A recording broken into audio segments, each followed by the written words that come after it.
Bismillahirrahmanirrahim. Assalamualaikum warahmatullahi wabarakatuh. Alhamdulillahi wassalatu wassalamu ala rasulillahi wa ala alihi wa ashabihi wa mawala. Allahumma alimna ma yanfa'una wanfa'na bima alamtana wa zidna ilman nafi'an ya rabbal alamin. Rabbi syrah li sadri wa yassir li amri wahlul 'uqdatam min lisani yafqahu qawli, amma ba'du. Bapak Ibu yang dirahmati oleh Allah Subhanahu wa taala dimanapun Bapak Ibu berada, alhamdulillah kita ketemu lagi di Sekolah Fikih Live. Kali ini di Senin pagi ya. Sesuai jadwal biasanya nih, kita lanjutkan pembahasan kita di Sabtu kemarin tentang penerjemahan Al-Qur'an. Kali ini di bagian yang kedua di mata kuliah Ilmu Al-Qur'an dan Tafsir. Sudah ada guru kita, Ustadz Ahmad Sarawat. Assalamualaikum Ustadz. Waalaikumsalam warahmatullahi wabarakatuh. Kabar baik Ustadz ya? Alhamdulillah selalu dalam keadaan baik dan sehat. Kita sudah masuk di hari tasyrik yang terakhir hari ini Ustaz ya, tanggal 13 Dzulhijjah. Tanggal 13 Dzulhijjah hari Senin. Ya. Mudah-mudahan tetap semangat semuanya dan Bapak Ibu juga masih istiqomah untuk mengikuti kajian kita. Semangat di karena 2 hari terakhir kemarin kita makan sate terus kan. Dari hari Jumat, Sabtu, Ahad. Nah, hari ini makan sate yang keempat nih barangkali ya. Baik Ustaz, kita lanjutkan tentang penerjemahan Al-Quran bagian yang kedua Ustaz ya. Yeah. Kalau saya boleh review sebentar, Bapak Ibu, di penerjemahan Al-Quran bagian pertama kemarin kita sudah bicara cukup banyak hal soal sejarah penerjemahan Al-Quran, begitu. Kemudian kendala-kendala apa saja yang dihadapi dalam penerjemahan Al-Quran itu, misalnya ada terbatasnya padanan kata, kemudian kendala rasa bahasa, kemudian terbatasnya ruang penerjemahan, termasuk juga banyaknya versi penafsiran dari para ulama, dan juga lemahnya penguasaan bahasa Indonesia oleh para penerjemah itu. Nah, ini mudah-mudahan kendala ini bisa dihadapi dengan bijak begitu, sehingga penerjemahan Al-Quran pun bisa maksimal begitu Ustaz ya. Yeah. Maka sebelum masuk ke penerjemahan Al-Quran bagian kedua, saya persilakan Ustaz memberikan mukaddimahnya di kajian kita pagi hari ini. Tafadhol Ustaz. Iya, pada bagian yang kedua dari penerjemahan Al-Quran ini kita akan membahas beberapa contoh penggunaan gramatika bahasa Arab dalam memahami Al-Quran, yang mana ini agak sedikit berbeda nih ya. Biasanya orang mengatakan bahwa ayo belajar bahasa Arab, belajar nahwu, belajar shorof, belajar ilmu alat untuk bisa memahami Al-Quran. Biasanya itu. Tapi kalau kajian kita hari ini malah kebalikannya. Justru menjadi antitesis gitu. Maksudnya tidak hanya sekedar Anda bisa bahasa Arab, Anda bisa ilmu nahwu, ilmu shorof atau ilmu alat, lantas Anda jadi bisa memahami Al-Quran loh. Nggak cukup gitu ya. Bukan berarti tidak boleh, bukan berarti tidak perlu. Perlu, boleh, bahkan harus, tapi belum cukup. Nah gitu, ibaratnya kalau dulu ada istilah 4 sehat 5 sempurna gitu kan. Nah ini bukan masalah sempurnanya, ini baru 2 sehat. Jadi baru karbohidrat sama protein. Tapi yang lain-lainnya tuh belum ada. Malah yang hari ini sebenarnya 4 sehat 5 sempurna itu sudah nggak berlaku. Kata para ahli gizi, para ahli kesehatan, oh itu kuno itu. Yang ada sekarang adalah gizi berimbang. Gizi berimbang. Karena zaman dulu orang kurang gizi, makanya harus 4 sehat 5 sempurna. Kalau hari ini problematikanya bukan itu. Orang udah kebanyakan gizi, kebanyakan kalori. Iya, sehingga kita mengenal istilah junk food, ya kan? Nah, jadi harus disempurnakan. Begitu juga ketika kita memahami Al-Qur'an dulu orang masih terlalu awam dengan Quran, maka kita endorse mereka, ayo belajar bahasa Arab, ayo belajar bahasa Arab. Sekarang yang belajar bahasa Arab sudah banyak dan sudah pada pinter-pinter. Tapi, nah ini dia. Tidak mentang-mentang Anda sudah bisa bahasa Arab, lantas Anda mengerti Al-Quran. Enggak. Justru kita akan bicara di sini, gapnya. Bisa bahasa Arab dengan bisa Al-Quran, itu 2 hal yang berbeda. Dan gapnya, gap itu apa ya? Celah kosongnya itu ini yang mau kita angkat. Ya, jadi judul kita adalah Kaidah Gramatika Bahasa Arab. Nah, kita akan berikan contoh-contoh bagaimana kalau seorang menafsirkan Al-Quran hanya semata-mata mengandalkan gramatika bahasa Arab, itu belum tentu benar. Ya walaupun itu sudah bisa, tapi belum tentu dijamin pasti benarnya. Saya akan membahas ini nanti dalam beberapa contoh ya, baik penggunaan fi'il madhi misalnya, atau juga fi'il amr gitu ya, dan seterusnya. Mungkin Safiuddin kita langsung aja buka ke PDF-nya. Baik Ustaz nih. Nakro halaman 39 halaman 39 ya. C. Kaidah gramatika bahasa Arab. Baik. Bahasa Arab yang digunakan di dalam Al-Quran adalah bahasa Arab yang sudah punya nilai sastra tinggi, dinamis, dan punya taste yang unik. Hanya mereka yang amat mahir dalam bahasa Arab saja yang bisa memahami arah pembicaraan Al-Quran. Apa-apa yang diungkapkan oleh Al-Quran terkadang jauh melewati batas-batas gramatika bahasa Arab itu sendiri. Maka mereka yang kemahiran bahasa Arabnya masih sangat mengandalkan gramatika bahasa seperti ilmu nahu dan ilmu sorof, pastilah akan mengalami kebingungan dan kegalauan manakala meneliti banyak detail ayat Al-Quran. Nah, berikut ini Ustadz sudah berikan contoh-contohnya betapa diksi yang digunakan Al-Quran itu ternyata seringkali menembus sekat-sekat gramatika bahasa Arab. Ini yang pertama, ini ada fi'il madhi, Ustaz. Ya. Ya. Dalam bahasa Arab kita mengenal fi'il madhi, ya, yang menunjukkan suatu pekerjaan di mana zamannya itu sudah berlalu. Misalnya qara'a, ya, adalah bukan corona Ustaz ini. Qara'a adalah fi'il madhi yang berarti membaca. Namun dari sisi waktu sudah berlalu sehingga terjemah lengkapnya menjadi dia telah membaca atau dia sudah membaca. Gitu. Jadi membacanya itu atau perbuatannya itu sudah selesai. Kalau dibilang qara'a, ya kan? Tapi kalau nanti menjadi fi'il mudhari, nah itu berubah ya. Waktunya menjadi ya kan yaqra'u ya. Artinya pun ikut berubah menjadi sedang membaca. Jadi masih berlalu, masih berlaku gitu ya. Atau belum akan terjadi, mustaqbal. Jadi amalin fi zamanil mustaqbal awil hadir, gitu kan pengertian dari fi'il mudhari kan begitu.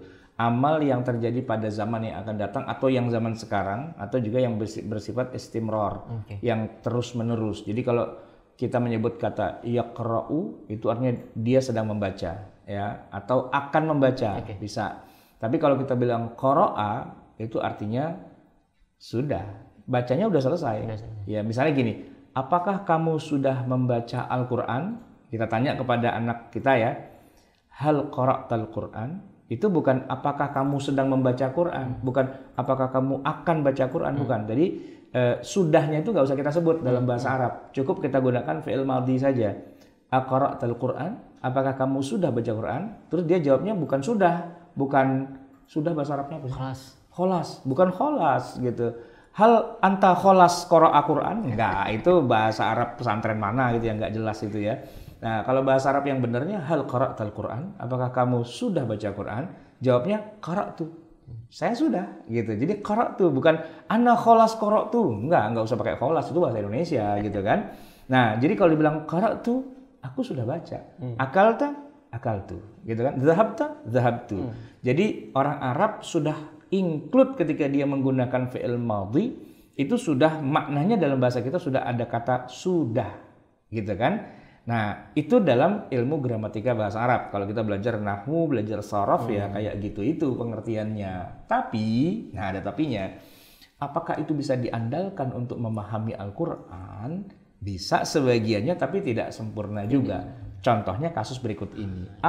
Selesai baca Quran baru ta'awudz. Nah, selesai baca Quran baru baca ta'awudz. Ini sekedar contoh. Sebelum baca Al-Quran disunahkan ya kita ini melafadzkan ta'awudz atau membaca lafaz a'udzubillahi minasyaitonirrajim. Intinya meminta perlindungan dari godaan setan yang terkutuk. Namun kalau kita membaca petikan ayat dalam surat An-Nahl ya kita akan merasakan keanehan. Aneh ya? Aneh. Kenapa kok aneh? Betapa tidak? Coba perhatikan perintah Allah di surat An-Nahl 98 ini. Fa'idza qara'tal Qur'ana fasta'id billahi minasyaitonirrajim. Apabila kamu telah membaca Al-Quran, ya, hendaklah kamu meminta perlindungan kepada Allah dari setan yang terkutuk. Ini fi'il madhi ya? Fi'il madhi. Telah kan? Jadi baca Qur'annya lagi berlangsung apa belum berlangsung? Enggak, dua-duanya. Sudah berlangsung. Sudah selesai baca Qur'annya. Jadi kalau misalnya baca Qur'annya katakanlah surat Al-Ikhlas ya. Contoh yang pendek aja ya. Qul huwallahu ahad, Allahus samad, lam yalid wa lam yulad wa lam yakul lahu kufuwan ahad. Selesai kan? A'udzu billahi minasyaitonir rajim. Itu kalau dia jadi qori dalam sebuah MTQ gitu ya, langsung diskualifikasi itu. Kenapa? Khotok fahish ini, kesalahan nyata. Kenapa? Kenapa Anda membaca ta'awuznya itu sesudah baca Quran? Terus dia ngotot gitu. Wah, itu justru perintah Quran. Wah, dia keluar dalil ya kan. Kembali pada Quran. Surat An-Nahl ayat 98. Fa'idha qara'ta tahu nggak tuh? Fi'il madhi itu. Apabila kamu sudah membaca Al-Quran, fasta'iz billah, barulah kamu minta perlindungan kepada Allah dari setan yang terkutuk. Sudah sesuai dengan Quran, kenapa saya didiskualifikasi gitu? Jurinya bingung. Iya juga ya. Besok dia bikin peraturan baru. Pokoknya kalau yang baca ta'awuz dulu baru baca Quran itu salah. Yang benar adalah ta'awuznya belakangan sesuai dengan kemarin ceramahnya orang itu tuh. Nah, begitu. Ini antara juri dengan qori sama-sama begonya dua-duanya. Dan belum pernah dengar kan ada orang kayak gitu kan. Nah, tapi boleh jadi kalau emang ada orang yang terlalu pede pengen jadi ustadz, terus dia memang kebetulan lulusan dari pondok pesantren yang belajar nahwu shorof, lalu dia mencoba menafsirkan Quran sendiri pakai ilmu nahwu dan ilmu shorofnya, nggak salah kan? Nah, itu kebelejognya di situ. Bahasa Betawi itu kebelejognya di situ. Terplesetnya tuh di situ. Terpleset tuh bahasa Betawinya adalah kita tuh geledag, jatuh geledak. Itu terpleset, jatuh terbentur palanya duluan tuh geledak gitu. Ya, di situ. Kenapa? Karena tidak begitu cara memahaminya. Terus bagaimana cara memahaminya? Baca. Baik, kita bedah ini. Perintahnya menggunakan fi'il madhi yang secara keterangan waktu justru sudah selesai dikerjakan atau sudah berlalu. Lafaz fa'idha qara'ta secara kaidah ilmu sharaf itu bermakna apabila kamu telah membaca Al-Quran fasta'id billah, maka bacalah ta'awud. Jika demikian, maka setiap selesai membaca Al-Quran, kita tidak membaca Shadaqallahul Azim, tetapi malah membaca A'udzubillahi minasyaitonirrajim. Aneh kan? Ya? Bukankah seharusnya perintahnya menggunakan fi'il mudhari yang menunjukkan waktu yang akan datang?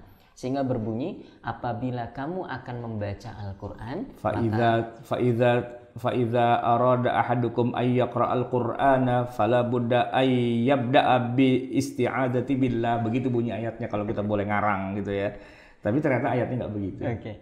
Ya, tapi begitulah. Ternyata kaidah gramatika bahasa Arab itu tidak bisa secara langsung dijadikan dasar untuk memahami kandungan hukum dalam Al-Quran.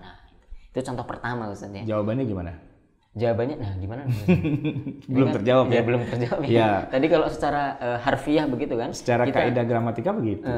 A'udzubillahnya itu, ta'awudnya itu setelah baca ayat atau setelah baca Al-Quran. Nah ini jawabannya gimana? Waladhdallin, amin. A'udzubillahi minasyaitonirrajim.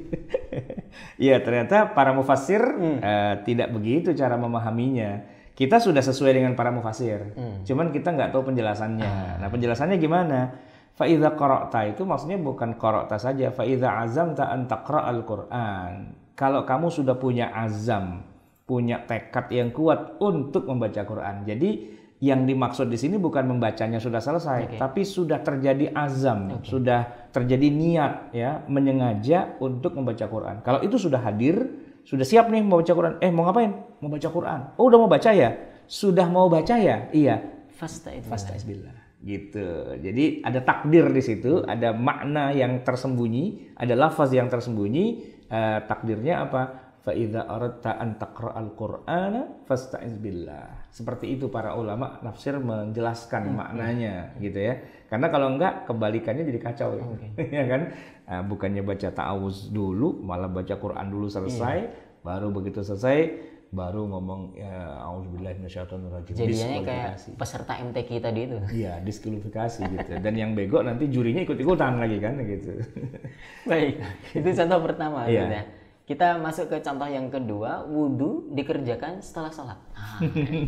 Contoh lain, bagaimana penggunaan kaidah bahasa Arab belum tentu bisa diterapkan untuk menarik kesimpulan hukum syariah adalah ketika kita membaca ayat Al-Quran yang memerintahkan untuk berwudu. Ini di surat Al-Ma'idah ayat 6. Ya ayyuhalladzina amanu idza kumtum ila salati faghsilu wujuhakum wa aydiyakum ilal marafiq wamsahu bi ru'usikum wa arjulakum ilal ka'bain idza kumtum ila salat. Wahai orang-orang yang beriman, apabila kamu telah mengerjakan salat, maka berwudulah gitu ya, basuh muka, tangan sampai siku, mengusap kepala dan membasuh kaki sampai mata kaki. Nah ini kalau dari harfiahnya Ustaz, setelah sholat baru wudu gitu. Jadi di masjid gitu ya, udah tahiyat akhir nih, kemudian imam Assalamualaikum warahmatullahi, Assalamualaikum warahmatullahi. Terus pada bangun bikin antrian, ngapain? Wudu. Terus pada wudu satu-satu, terus pulang. Gitu.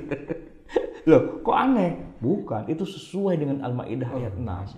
Di mana Allah berfirman, wahai orang yang beriman, apabila kamu sudah sholat, maka basuhlah wajahmu, kedua tanganmu sampai siku, usaplah kepalamu, dan cucilah kedua kakimu sampai dua mata kaki. Al-Maidah ayat 6 gitu. Berarti selama ini yang dilakukan oleh para ulama, para kiai, termasuk kita seluruh umat Islam sedunia itu salah semua. Tidak sesuai dengan Quran. Yang benar adalah sholat dulu baru berwudu, bukan wudu dulu baru sholat. Tidak sesuai dengan Al-Maidah ayat 6, gitu kan?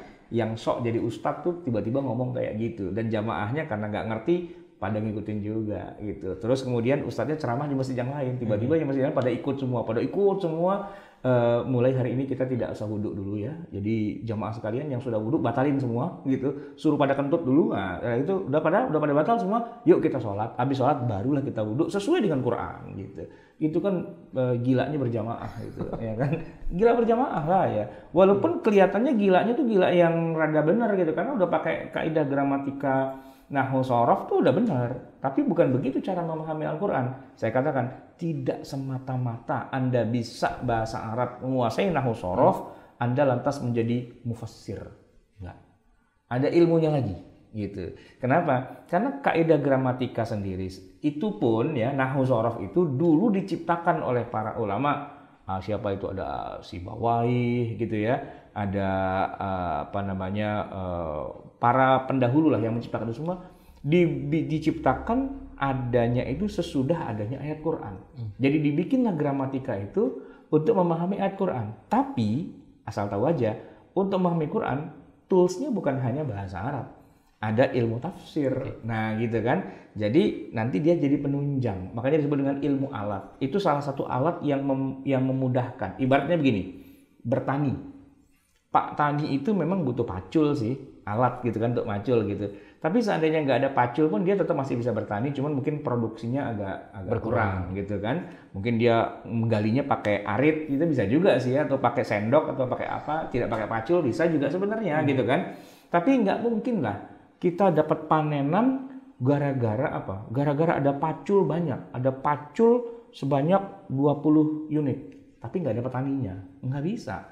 Ya pacul doang nggak akan bisa bertanam gitu. Maksudnya cuman ilmu nahwu shorof doang itu tidak bisa untuk memahami ilmu Al-Quran itu sendiri gitu. Itu cuma salah satu tools, alat kelengkapan. Tapi bukan dia yang melakukan penafsiran, bukan ilmu nahwu, bukan ilmu shorof, tapi ilmu tafsirnya itu sendiri. Nah, di mana ilmu tafsir nanti didukung oleh dua tools tadi itu, ilmu nahwu, ilmu shorof gitu kira-kira. Jadi nanti cara memahaminya begitu. Dan kemudian gimana nih kalau ayat ini? Oke, kita bedah ayatnya nih. Ayat ini menggunakan fi'il madhi yang secara waktu sudah berlalu, yaitu idza kumtum ila shalah. Artinya apabila kamu telah melakukan sholat, maka basuhlah wajahmu dan seterusnya itu. Harfiahnya. Nah, perintah ini kan aneh nih. Iya. Kenapa berwudu diperintahkan justru setelah mengerjakan sholat kan itu? Bukankah seharusnya berwudu itu terlebih dahulu baru mengerjakan sholat gitu? Nah, kebetulan saja kita sudah diajarkan sejak kecil untuk berwudu sebelum sholat, sehingga di kepala kita sudah tertanam konsep wudu sebelum sholat. Ya. Bayangkan kalau kita tidak pernah diajarkan sejak kecil konsep wudu sebelum sholat itu, lalu semata-mata kita menggunakan pendekatan kaidah ilmu shorof dalam bahasa Arab dalam memahami ayat ini, maka hasilnya ya jadi itu tadi, aneh. Sholat dulu baru wudu gitu. Setiap selesai sholat kita baru mengerjakan wudu. Tapi bagaimana kemudian kita menafsirkan ini? Ustaz Wildan mungkin bisa menjelaskan. Iya, tadi itu ya sesuai dengan yang mirip, tadi. Hampir mirip dengan ayat yang sebelumnya tadi, yang cerita pertama itu, bahwa ya ayyuhalladzina amanu idza aradtum gitu. Ilal qiyami ila shalah gitu. Idza aradtumul qiyam ila shalah ini. Wahai orang-orang yang beriman, apabila kamu hendak, apabila kamu ingin berdiri untuk sholat, maka berwudulah. Dan itu yang menjadi niat itu sendiri kan. Nah, jadi dikatakan bahwa sholat itu bukan sholat, ini adalah wudhu ya. Niatnya wudhu itu menjadi rukun ketika Allah menyebutkan idza qumtum ilas sholati, ya kan? Faghsilu. Kalau kamu sudah berniat untuk sholat, nah di situ ada niat untuk melakukan sholat, maka jadi rukunlah niatnya itu dalam keadaan wudhu, bukan hanya sekedar membasuh wajah, tangan, kepala, kaki, tapi juga harus ada niat di situ. Nah, niatnya itu menjadi rukun dengan ayat ini, idza qumtum ilas sholati. Itu jadi tafsiran sebagai niat itu sendiri, walaupun tidak disebutkan menjadi apabila kamu mau sholat maka berwudhulah yang diawali dengan niat. Gitu enggak. Itu bahasanya enggak begitu kan. Ini bahasa sastra yang tinggi memang. Jadi dapatlah di situ makna niat yang seharusnya. Jadi kalau kamu sudah meniatkan mau sholat, ya sudah siap, sudah azam, ya jangan lupa kamu harus mencuci wajahmu, berwudu dan sebagainya gitu. Walaupun nanti juga ada hal yang aneh juga begini. Ini kan ayatnya baru mengatakan setiap sholat harus wudu. Nah sekarang gimana kalau wudunya belum batal? Apakah tetap harus wudu lagi? Nah kalau begitu nanti jadi kacau juga kan? Sholatnya sholat tarawih 20 rakaat gitu, 2 rakaat 10 kali. Itu setiap 2 rakaat wudu lagi gitu, ditambah dengan witir, ditambah dengan ba'diyah isya, tuh pulang-pulang pilek gitu, kebanyakan main air gitu kan. Nah ternyata nanti juga akan ada lagi penjelasan dari hadis, dari mana-mana yang kemudian membuat gambarnya itu menjadi lebih sempurna gitu. Tidak hanya dari satu sisi tapi dari beberapa sisi. Kayak kita lagi dialog gini, ada kamera 1, kamera 2, kamera 3. Nah, gitu kan. Jadi kan lebih menggambarkan suasananya lebih detail. Bukan hanya satu ayat tapi banyak ayat, dan bukan hanya ayat tapi juga hadis yang banyak di-combine, di-compare, di-mixing begitu sehingga hasilnya menjadi lengkap gitu. Ayat ini kalau dia berdiri sendiri saja dan hanya satu-satunya ayat yang digunakan untuk dalil wudhu, maka setiap sholat pun kita harus berwudhu lagi. Setiap mau sholat lagi, berwudhu lagi. Kalau hanya mengandalkan ayat ini. Tapi alhamdulillahnya para ulama ketika membangun bangunan fikih itu menggunakan banyak dimensi. Gitu. Sehingga banyak ayat, banyak hadis, banyak dalil-dalil yang lain. Sehingga lebih utuh ya penampilannya. Begitu kira-kira Ustaz Wildan. Baik. Menariknya lagi soal tadi Ustaz, niat itu termasuk rukun, bahwa kita ini sering diajarkan bahwa rukun wudhu itu kan ada 6. Semuanya itu alhamdulillah terangkum dalam satu ayat ini saja, begitu tadi.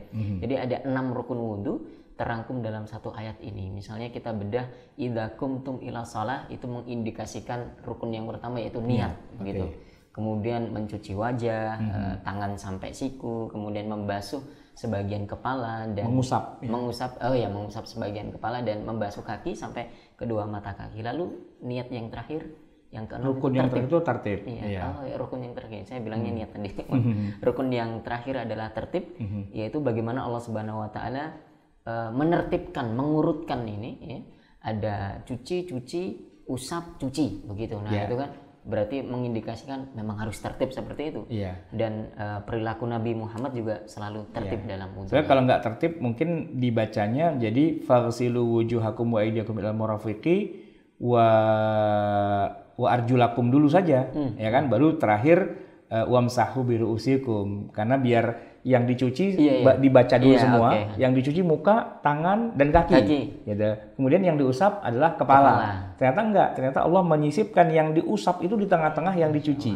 Nah, ini menunjukkan bahwa berarti memang ini urutannya harus urut nih, karena sengaja disisipkan di tengah-tengah urut-urutan mencuci ada mengusap. Itu ada isyarat di sana bahwa di situ ada harus tertib, walaupun disambungnya hanya dengan menggunakan wawul ataf ya.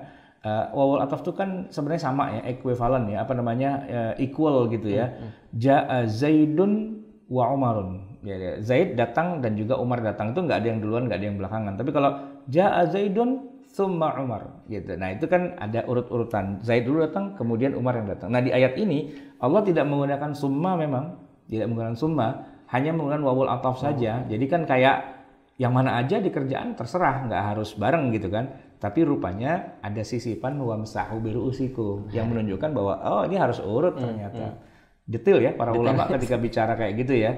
Ya ulama gitu loh. Ya kan beda sama kita yang awam yang baru belajar haza hazihi, dan kalau baca Quran itu kebanyakan pegang kamusnya gitu kan. Beliau gitu-gitu udah hafal semua, udah tahu. Jadi ketika beristidlal dengan Al-Qur'an tuh di sela-sela yang kecil aja itu bisa menjadi sebuah clue ya untuk bisa menarik kesimpulan hukum. Dan itu menjadi bukti sahih lagi bahwa tidak cukup hanya dengan gramatika bahasa Arab untuk memahami Al-Qur'an. Ya. Nah, itu terkait tadi wudu sebelum atau sesudah sholat. Kita lanjut ke fi'il amr. Ya, tadi contoh dua fi'il madhi, sekarang kita bicara fi'il amr, dan ini yang lebih penting ini. Karena apa? Karena begini, kita sering mendengar ungkapan, ya, ungkapannya begini. Mari kita jalankan semua perintah Allah. Dan mari kita tinggalkan semua larangan Allah. Perintah Allah itu adanya di mana? Di Quran kan pastinya. Larangan Allah ya juga di Quran. Berarti semua perintah yang ada di Quran itu wajib kita kerjakan. Dan semua larangan yang ada di Quran berarti wajib kita tinggalkan, kan begitu. Itu dasarnya. Itu kalau buat hafalan anak baru belajar khutbah Jumat tuh begitu. Normatifnya begitu. Mari kita jalankan semua perintah Allah. Jangan sampai ada satupun perintah yang tidak kita kerjakan. Wah, begitu kan? Tapi kalau kita baca nih berikut ini, kita akan terbengong-bengong bahwa ternyata tidak semua perintah itu wajib. Malah nanti ada perintah Allah di dalam Al-Quran tapi hukumnya haram untuk kita kerjakan. Walaupun datang dengan sigat fi'il amr, perintah itu sebenarnya, tapi nggak perlu dikerjakan. Ya silakan, ayo kita baca. Ini yang kedua fi'il amr. Dalam kaidah gramatika bahasa Arab kita juga mengenal fi'lul amri yang merupakan perintah untuk mengerjakan sesuatu. Misalnya kata qara'a yaqra'u, tadi itu qara'a itu fi'il madhi, yaqra'u fi'il mudhari', ya kemudian berubah menjadi fi'lul amri yaitu iqra', yang mananya bacalah. Ya. Kalau Allah Subhanahu wa taala memerintahkan sesuatu kepada kita, maka kita sepakat hukumnya wajib. Ya, persis sebagaimana para khatib kalau berpesan dalam khutbahnya, mari kita laksanakan semua perintah Allah. Para ulama usul punya kaidah baku dalam hal ini, yaitu al-amru yaqtadil wujub. Yang artinya bahwa perintah itu berkonsekuensi pada kewajiban. Namun dalam kenyataannya tidak semua perintah Allah di dalam Al-Qur'an bernilai wajib.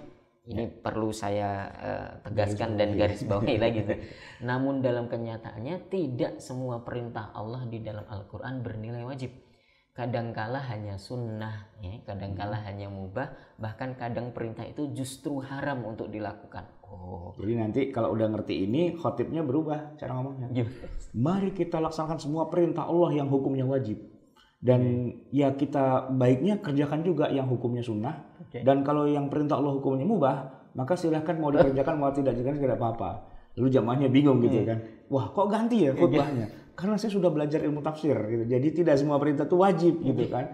Nah, sehingga begitu selesai khutbah dibukalah kemudian tanya jawab lebih dalam lagi gitu ya. Kalau yang tadi masih normatif gitu, masih ya wajarlah, masih ibaratnya dalam jenjang pendidikan tuh ada S1, S2, S3, di bawahnya itu ada pendidikan sekolah apa SMA, SMP, SD. Nah, ini di bawahnya SD itu ada TK, nah di bawahnya itu ada PAUD. Nah, itu ngajinya baru sampai PAUD gitu. Kalau PAUD ya begitu memang apa namanya? Ya pokoknya normatif aja. Semua Quran wajib dikerjakan, semua perintah wajib dilaksanakan, padahal enggak juga. Sekarang kita masuk kepada perintah yang hukumnya sunnah. Oke. Di antara contoh perintah dalam Al-Quran yang hukumnya berubah menjadi sunnah adalah perintah salat tahajud, salat Idul Adha, dan perintah mendatangkan saksi ketika berhutang. Nah, ini pertama dulu kita bahas tentang perintah salat tahajud. Ada di surat Al-Isra ayat 79. Wa minal laili fatahajjat bihi. Dan pada sebagian malam hari itu bertahajudlah kamu. Meski tahajud ini diperintahkan lewat fi'lul amri atau kata perintah tadi itu, namun tidak ada satupun ulama yang mengatakan hukumnya wajib. Ya, sebab sudah menjadi ijma para ulama bahwa salat yang wajib hanya salat 5 waktu saja. Di luar salat 5 waktu hukumnya sunnah, termasuk hukum salat tahajud. Tapi jangan keliru dengan penggunaan istilah dalam mazhab Hanafi yang menyebutkan salat tahajud itu wajib ya. Ya, karena dalam pandangan mereka kalau dibilang wajib itu maksudnya bukan wajib kayak kita menyebut wajib, tapi itu sunnah muakkadah juga. Cuman mereka punya mustalah itu wajib, dan kalau yang 5 waktu itu bukan salat wajib, salat fardu. Jadi mereka bedakan antara wajib dan fardu. Kita puyang gitu memahami wajib ya fardu, fardu ya wajib. Itu mustalah dalam ilmu fikih kita, fikih mazhab Syafi'i atau jumhur ulama kebanyakan. Tapi kalau Hanafi itu kadang-kadang punya istilah yang aneh-aneh, punya style aneh-aneh gitu. Imam Abu Hanifah tuh punya kitab namanya Fikih Akbar. Fikih Akbar. Yang mana fikihnya bukan fikih, karena isinya akidah gitu kan. Dia menggunakan istilah-istilah yang tidak lazim di telinga kita. Ada orang kita kebanyakan kemudian main copy paste dan tapi nggak tahu mustalahat yang berlaku di mereka. Terus sambil mengatakan bahwa sholat tahajud itu hukumnya wajib.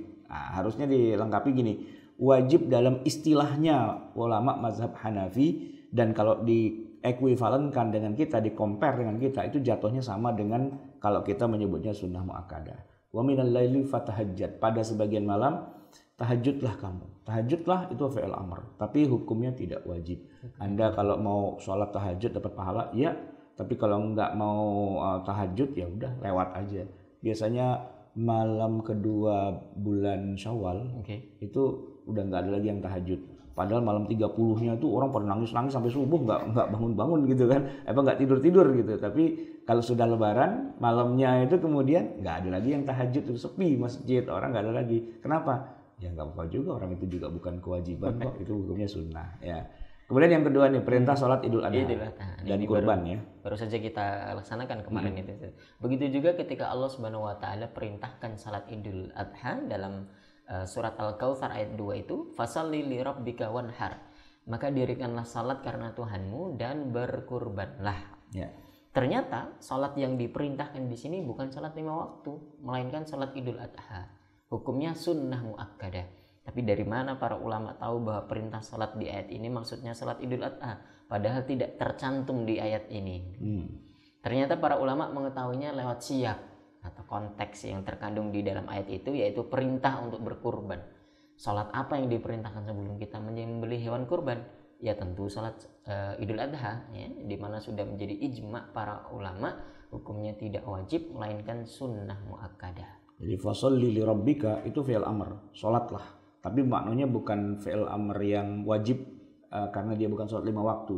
Karena dia dikaitkan dengan perbuatan sesudahnya, wanhar, berkurbanlah, yang mana hukumnya sunnah. Dan salat itu tentunya adalah salat yang dilakukan sebelum kita menyembelih kurban, yaitu salat Idul Adha. Jadi kurban itu tidak sah loh kalau kita belum salat Idul Adha. Kalau kita belum melakukannya gitu tidak sah. Maksudnya salat Idul Adha misalnya dilakukan jam 6 atau jam 7 lah kebanyakan kita ya. Jam 7. Terus jam 6 pagi sebelumnya kita udah nyembelih kurban, itu nggak sah gitu kan. Nah, tetapi kurbannya sendiri hukumnya juga tidak wajib, sunnah, maka sholatnya juga sholat Idul Adha ya kaitannya itu ya hukumnya juga bukan sholat yang wajib gitu ya. Atau yang ketiga nih, perintah adanya saksi dalam akad hutang. Ya, itu ayatnya wastashhidu syahidaini mir rijalikum. Ya, ini ayatnya panjang nih. 282 ya. Al-Baqarah itu panjang, tapi bagian poin yang mau kita bicarakan itu adalah wastashhidu.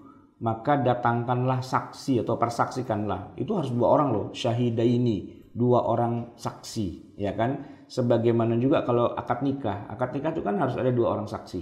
Nah, tapi begini, dalam akad nikah kalau tidak ada saksi, maka akadnya tidak sah. Ya, walaupun misalnya yang hadir banyak, tapi semuanya nggak ada yang mau jadi saksi, gitu misalnya. Mau jadi saksi nggak mau gitu kan? Wah, ini nggak bisa nih kalau nggak ada saksinya gitu. Dan juga saksinya harus 2 orang. Kalau saksinya 2 orang perempuan aja nggak mungkin, nggak boleh. Atau gini, mari kita menikah dek gitu ya. Saksinya bintang dan bulan.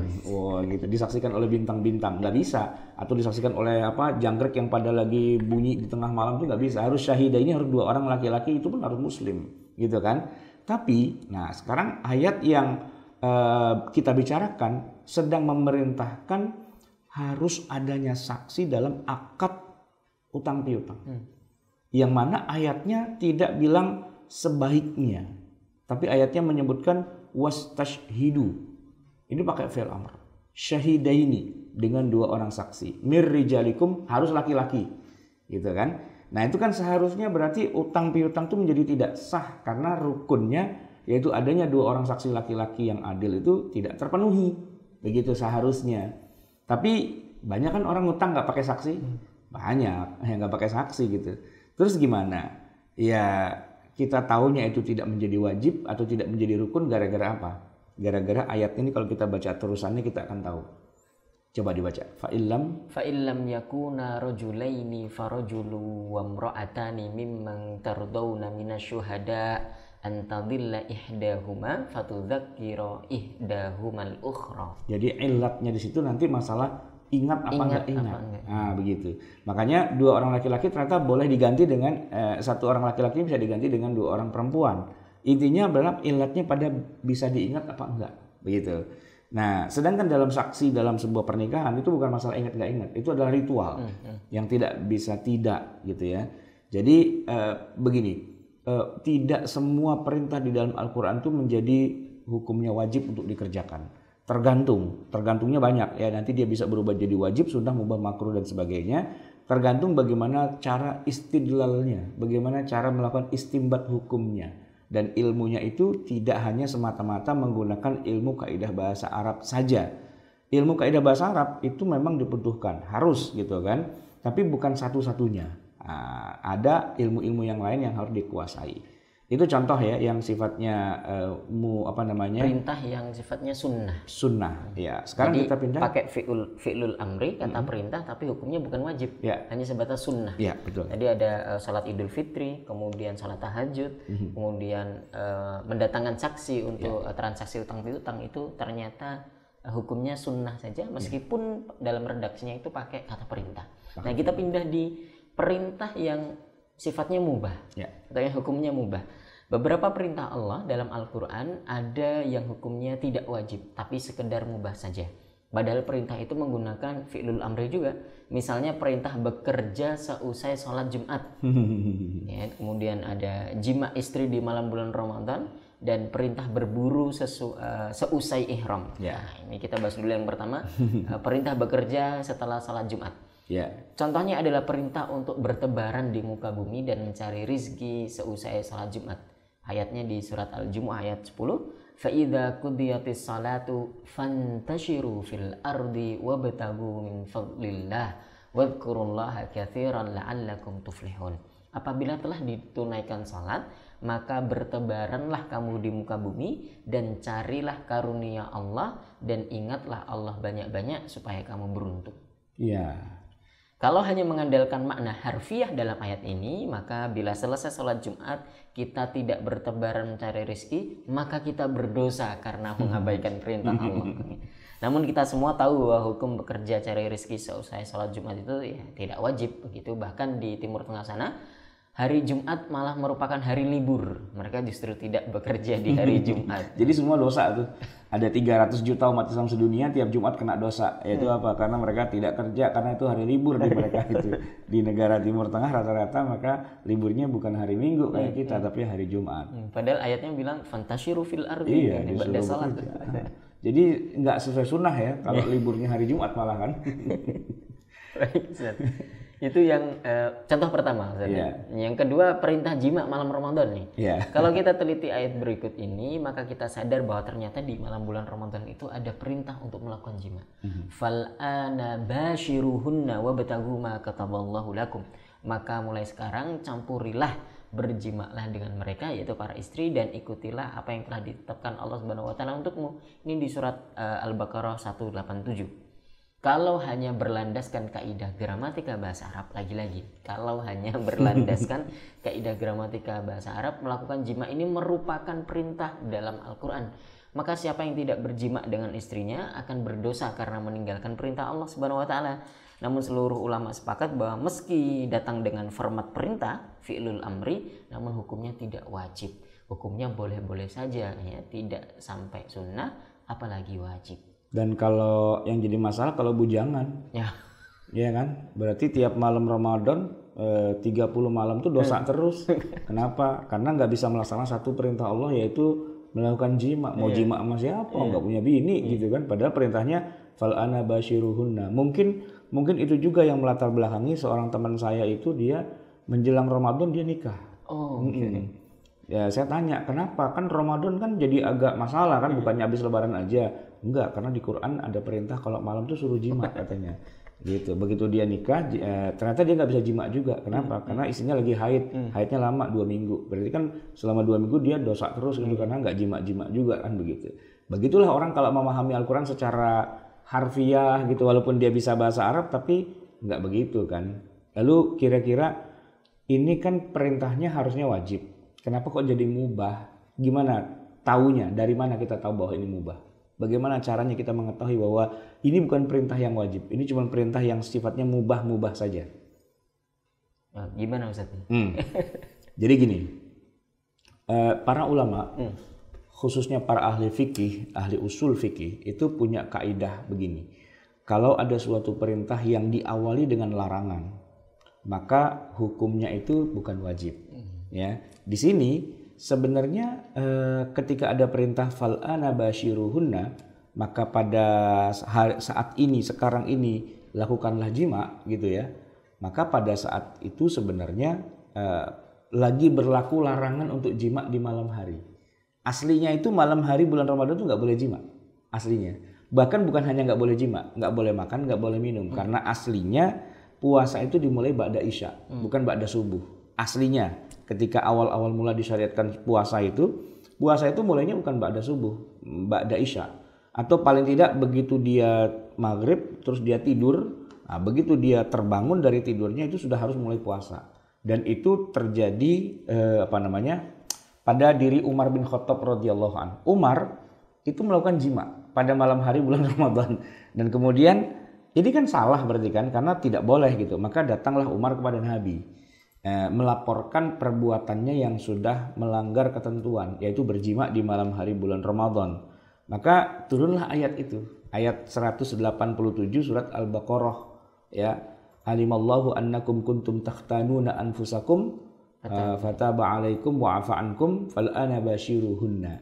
Allah memaafkan, sudah menerima taubat kamu, dan sekarang hukumnya yang Allah rubah. Sekarang silahkan kalau mau berjima. Jadi menerjemahkannya bukan berjimalah atau bercampurlah, tapi kalau mau berjima sudah boleh, silahkan saja kalau mau berjima. Itu ada munasabahnya, ada siaknya dengan lafaz yang ada pada ayat yang sama, tapi sebelum kalimat fal'ana basyiruhunna. Itu kita tahunya begitu. Nah kalau yang tadi yang sholat Jumat, ya kan habis sholat Jumat disuruh bertebaran di muka bumi dan mencari rezeki. Itu juga karena tadinya ada larangan tidak boleh melakukan mencari kerja atau mencari rezeki. Ya ayyuhalladzina amanu idza nudiya lis-sholati min yaumil jumu'ati fas'au ila dzikrillah wa dzarul bai', dan tinggalkanlah jual beli. Jual beli itu hukumnya haram pada saat salat Jumat. Tapi kalau sudah selesai salat Jumatnya, silahkan bertebaran, silahkan jual beli lagi. Berarti hukumnya bukan wajib tapi boleh, silahkan. Nah dengan itu maka nanti perintah tentang berburu seusai ihram itu juga tidak wajib ya. Ayat berikutnya coba dibaca. Baik, ini kalau di dalam kaidah usul fikih begitu kita ada lagi rumusnya Ustaz ya. Kalau yang pertama tadi al-amru yaqtadil wujub, pada dasarnya perintah itu adalah kewajiban. Yang kedua ini al-amru ba'dal hadari lil ibahah. Nah, kalau ada perintah setelah larangan, sebuah larangan gitu ya, itu lil ibahah. Konsekuensi hukumnya itu mubah saja gitu. Contoh yang ketiga nih, potongan ayat kedua dari surat Al-Maidah ini agak aneh.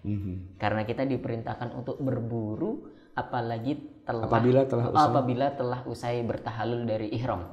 Perhatikan lafadznya baik-baik. Wa idza halaltum fastaudu. Bila kamu sudah tahallul maka berburulah. Fastaudu maka berburulah. Fi'il amr loh itu. Fi'il amr ya. Ya, kalau hanya mengandalkan kaidah gramatika bahasa Arab semata, lagi-lagi maka berburu menjadi kewajiban bagi siapapun yang telah selesai dari berihram. Sebab sigahnya itu datang dalam bentuk fi'lul amri, dan secara umum yang namanya perintah itu menjadi kewajiban. Seharusnya kita berdosa kalau tidak berburu usai bertahalul. Namun seluruh ulama sepakat bahwa hukum berburu di ayat itu sama sekali bukan sunnah apalagi wajib. Ya, hukum berburu seusai ihram disepakati hanya mubah alias boleh-boleh saja. Ya, kita mengetahuinya dari latar belakangnya, di mana awalnya berburu saat ihram itu diharamkan dan diancam terkena denda, lalu kemudian seusai ihram diperintahkan. Maka kesimpulannya bukan wajib atau sunnah, melainkan mubah. Jadi nanti kalau orang nggak ngerti tafsir, nggak ngerti hukum syariah, hanya mengandalkan menerjemahkan Quran pakai belajar bahasa Arab, ini akan kacau di dalam manasik haji atau di dalam manasik umroh gitu ya.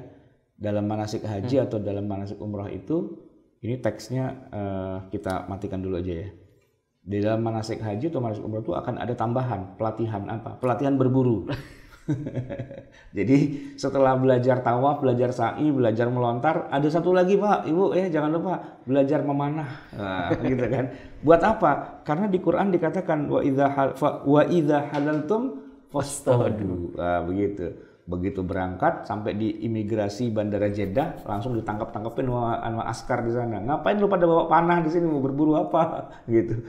Ini sesuai dengan Quran. Qurannya mengatakan harus berburu gitu kan. Nah dia bawa busur itu gede sama anak panahnya banyak tuh 20 gitu kan ke orang itu. Sampai di sana ditangkap sama askar. Kenapa? Ini yang mau ngapain lo berburu? Ya kalaulah misalnya itu boleh masuk bawa panah, bawa tombak, bawa parang dan sebagainya, senjata tajam kan. Terus mau berburunya di mana gitu loh, di Masjidil Haram itu mau berburu apa ya, mau diburu gitu kan.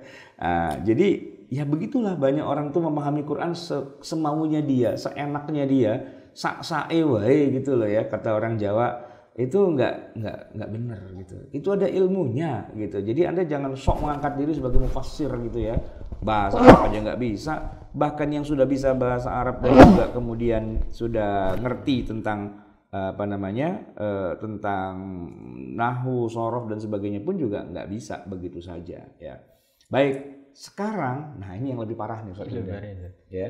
Ini contoh ketiga yaitu perintah tetapi justru haram untuk dilakukan. Disuruh tapi kalau kita kerjain malah dihukum.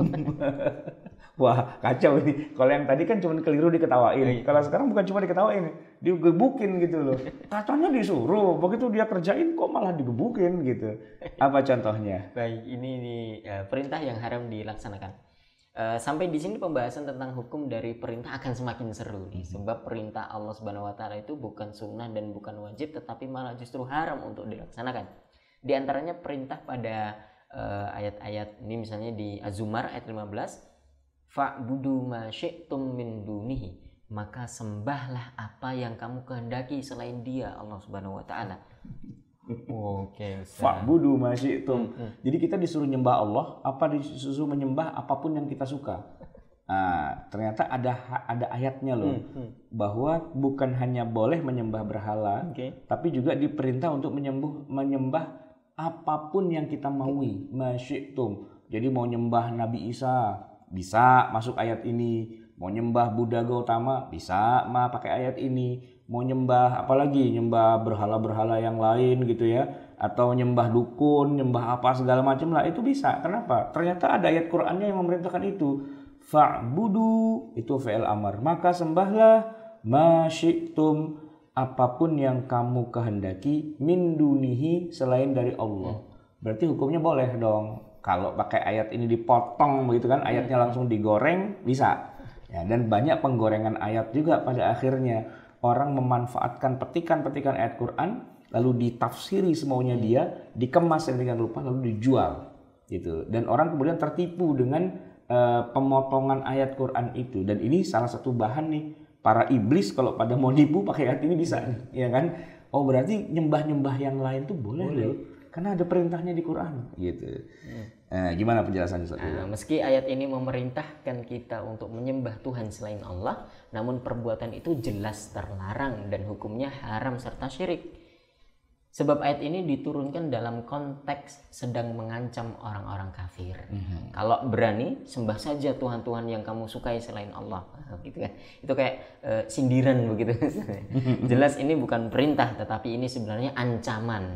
Kalau sampai dikerjakan, bukan dapat pahala, tetapi justru menuai dosa dan siksa di neraka. Maka ancaman sepertinya kita pahamin ya, jangan keliru gitu. Ini sebenarnya Allah lagi marah, lagi ngambek bahasa kitanya gitu kan, kepada orang-orang kafir. Ya sudah kalau gitu sembah deh semua yang kamu inginkan selain aku, sembah aja gitu. Kalau berani sembah aja gitu. Nah ini kalau orang kafirnya pinter dia nggak berani. Gitu. Tapi kalau udah kafir goblok lagi gitu kan, oh gitu, ya udah yuk kita nyembah yuk, malah digebukin, malah dibakar, disiksa di neraka. Maka jadi orang kafir itu jangan bego-bego amat gitu kan. Jadi orang kafir itu rada pinteran dikit. Gitu. Kafir aja harus pinter, apalagi muslim kan gitu. Nah muslim kok bego itu. Ini jadi bahasanya kayak lagi orang tua marahin anaknya gitu saja. Misalnya ada anak nih naik ke pohon gitu, naik tembok gitu. Orang tuanya keluar tuh, sambil gulung baju di tangan itu, udah naik gitu, terus naik. Terus. Itu kan kalau anak yang cerdas, anak yang pinter, langsung turun dia. Turun, walaupun diperintah untuk naik gitu. Jadi kalau anaknya kurang pinter, disuruh terus dia naik ke atas. Terus begitu anaknya jatuh, gubrak gitu kan, bapaknya nangis juga gitu ya kan. Terus kata anaknya, katanya terus. Itu yang pertama tadi, menyembah selain Allah Subhanahu wa taala. Yang kedua, perintah boleh mengerjakan apa saja. Ya. Unik juga ayat berikut ini, kalau kita potong lafaz di depan dan di belakangnya, malu masyitum. Perbuatlah apa saja yang kamu kehendaki. Bebas, ya kan. Ini ayat liberal ini berarti. Boleh ngapain aja gitu kan, permisif, hedonis gitu. Jadi kita boleh ngapain aja, mau berzina, mau berjudi, mau nyembah berhala, mau syirik, mau apa, pokoknya malu masyitum. Allah sendiri yang mengatakan kerjakan semuanya.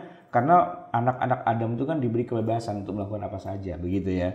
Tapi ya kalau kita baca penjelasannya, meski ayat ini memerintahkan kita melakukan apa saja yang kita mau, termasuk yang haram-haram, namun jelas melakukan yang haram itu tidak boleh, terlarang dan berdosa. Sebab lagi-lagi perintah ini dalam konteks sedang mengancam orang kafir. Maknanya begini, kalau berani kerjakan saja apa yang kamu mau. Ini bukan perintah ya untuk mengerjakan semua kita. Inilah ancaman dan beresiko dosa dan siksaan di dalam api neraka. Masih ada lagi tuh. Perintah bersenang-senang dalam kekafiran. Orang-orang kafir yang dimarahi oleh Allah Subhanahu wa taala memang diperlakukan cukup unik nih.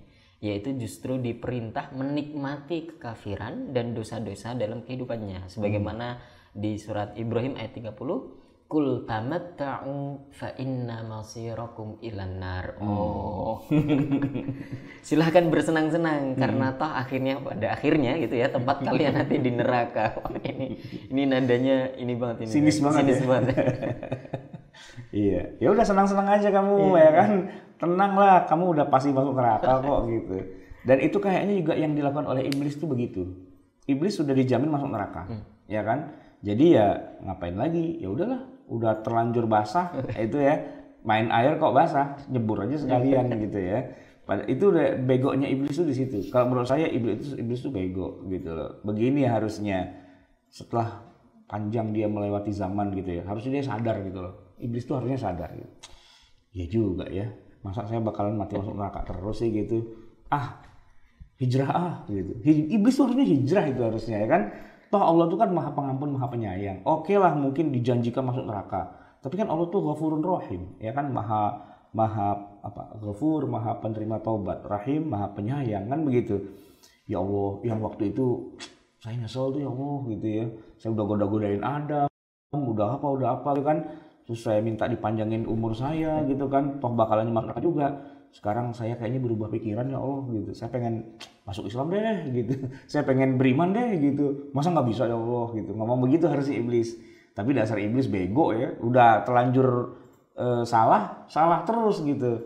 Bego dia berarti. Nggak ngerti dia. Nggak mengenal Allah secara benar. Beda sama kita. Kalau kita tuh diajarin sama Nabi Muhammad selalu beristighfar, selalu taubat. Emang sih nanti taubatnya tuh taubat rada-rada sambal dikit gitu. Taubat sambal tahu kan ya? Taubat sambal tuh orang makan sambal kalau kepedesan tuh bilang tobat begitu kan. Begitu udah selesai besoknya makan sambal lagi dia gitu kan. Namanya tobat sambal gitu kan. Nyolek lagi dia. Nah, dicolek lagi. Tapi ya begitulah karakteristik manusia. Artinya ketika dia lagi senang-senang dia senang-senang. Tapi setelah itu dia nyesel, dia minta ampun.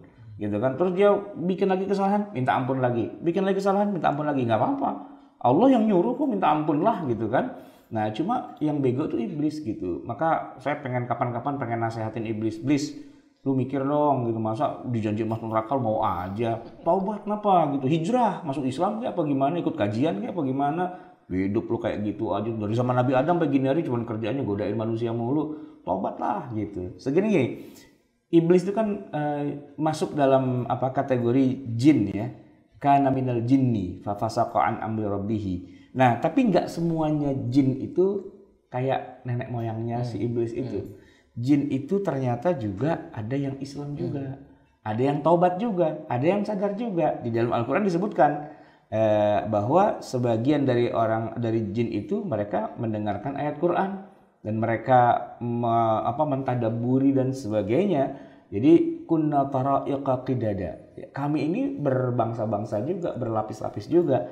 Nah, jin-jin yang pinter itu nggak kayak nenek moyangnya. Jadi dia sadar, dia masuk Islam. Abis masuk ngerasukin orang tuh, jadi orang pada kesurupan gitu ya. Kemudian diruqyah, kemudian dinasehatin sama yang ruqyah. Woi, sadar dong lu gitu kan. Akhirnya tuh jin apa? Masuk Islam dan jadi jin yang alim. Kebalik, yang ruqyah yang kemudian jadi orang yang nggak bener gitu, lagi mabok, datangnya sama jinnya. Woi, lu kemarin nyadarin gue, sekarang lu mabok gitu. Gue ruqyah deh kebalikannya gitu. Ya, jadi intinya adalah kul tamatta'u, maka bersenang-senanglah kamu. Ini adalah bukan perintah, ini adalah ancaman, karena Allah menyebutkan fa inna masirakum ilan nar. Karena tempatnya kamu semua itu adalah ke neraka. Jurusannya itu udah ketahuan ke neraka. Sekarang lu senang-senang aja. Itu sebenarnya bukan senang-senang, tapi itu adalah ancaman. Ya, harusnya kalimatnya diganti. Jangan begitu, ntar masuk neraka loh. Gitu kan sebenarnya maksudnya. Baik. Perintah memalsukan Al-Quran. Itu juga ada di Quran. Iya. Al-Quran. Memalsu Al-Quran adalah perbuatan yang haram dan terlarang, jelas ya, kita semuanya udah paham nih. Namun justru Allah Subhanahu wa taala malah memerintahkannya sebagaimana tertuang dalam surat Al-Baqarah ayat 23, wa in kuntum fi raibim mimma nazzalna ala abdina fa'tu bisuratim min mithlih wad'u syuhada'akum min dunillahi in kuntum shadiqin. Dan jika kamu dalam keraguan tentang Al-Qur'an yang kami wahyukan kepada Nabi Muhammad sallallahu alaihi wasallam, fa'tu bi suratin min mithlih. Buatlah satu surat saja yang semisal Al-Qur'an itu. Dan ajaklah penolong-penolongmu selain Allah jika kamu orang-orang yang benar. Fa'tu, perintah. Jadi palsukanlah Quran itu. Bikinlah tandingannya, bikin yang kayak Quran juga. Itu perintah dalam Al-Qur'an. Ya tentu saja itu bukan perintah, itu adalah sesuatu yang terlarang, yang nggak boleh gitu ya. Baik. Nah ini menariknya nih, Ustaz, di poin berikutnya ini kalimat perintah punya 16 makna. Ya. Wah. Dr. Wahbah Az-Zuhaili dalam kitab usul fikihnya menyebut bahwa para ulama banyak menulis tentang tema amr atau perintah ini dan menyebut bahwa ada banyak makna dari satu perintah atau dari satu amr itu. Salah satunya apa yang ditulis oleh Ibnu Mas'ud Al-Hanafi, di mana ada 16 makna yang berbeda dari kalimat perintah dalam Al-Quran. Di antaranya wajib, nadem itu sunnah gitu ya. Sunnah begitu, ibahah, boleh, tahdid itu ancaman gitu. Kemudian irsyad, pengarahan, petunjuk, ta'dib, pelajaran, ya. Inzar, inzar itu peringatan, imtinan, ya. Ikram juga, imtihan, takwin, ta'jiz, ihana, tasmiyah, doa, tamanni, ihtikar, khabar, banyak sekali. I'tibar, ta'jub, takdzib, masyurah, iradatul imtithal, izin, im'an, dan tafwid.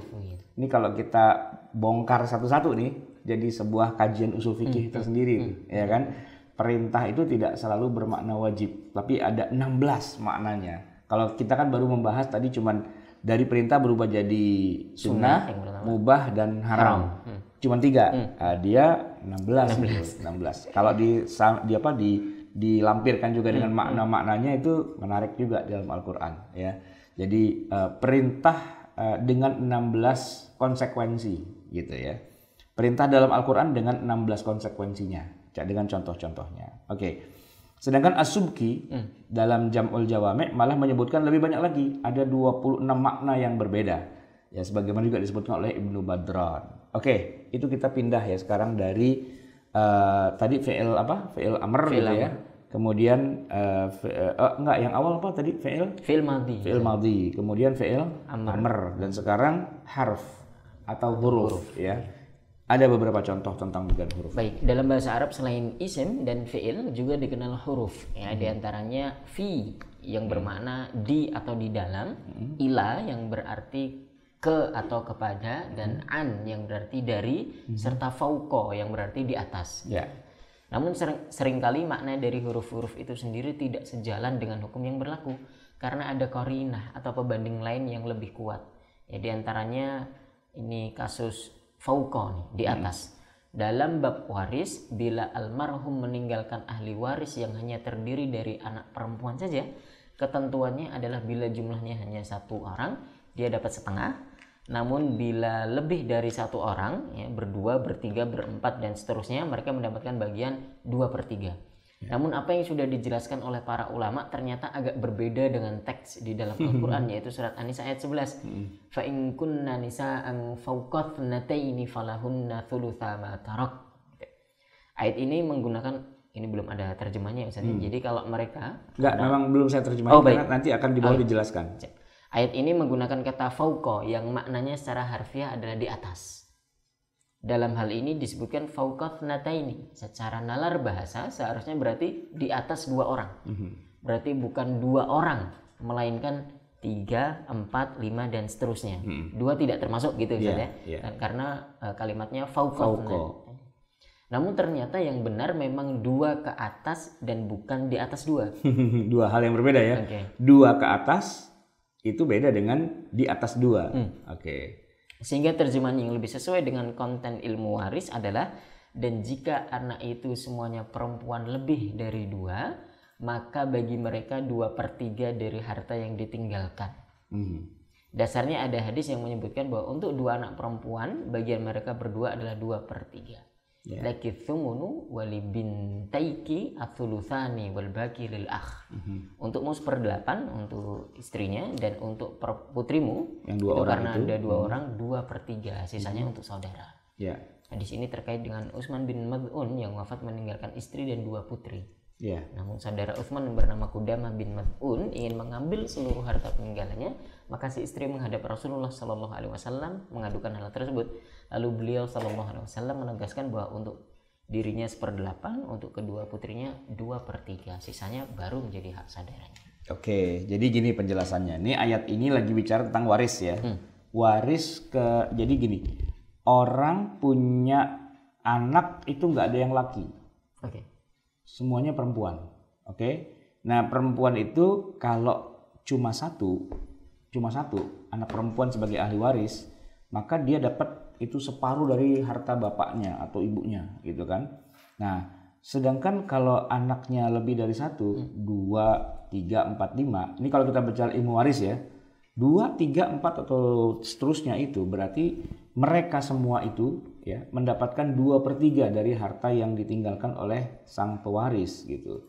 Nah itu begitu ketentuannya. Tapi begitu kita baca ayatnya, ternyata 2 itu nggak disebutkan.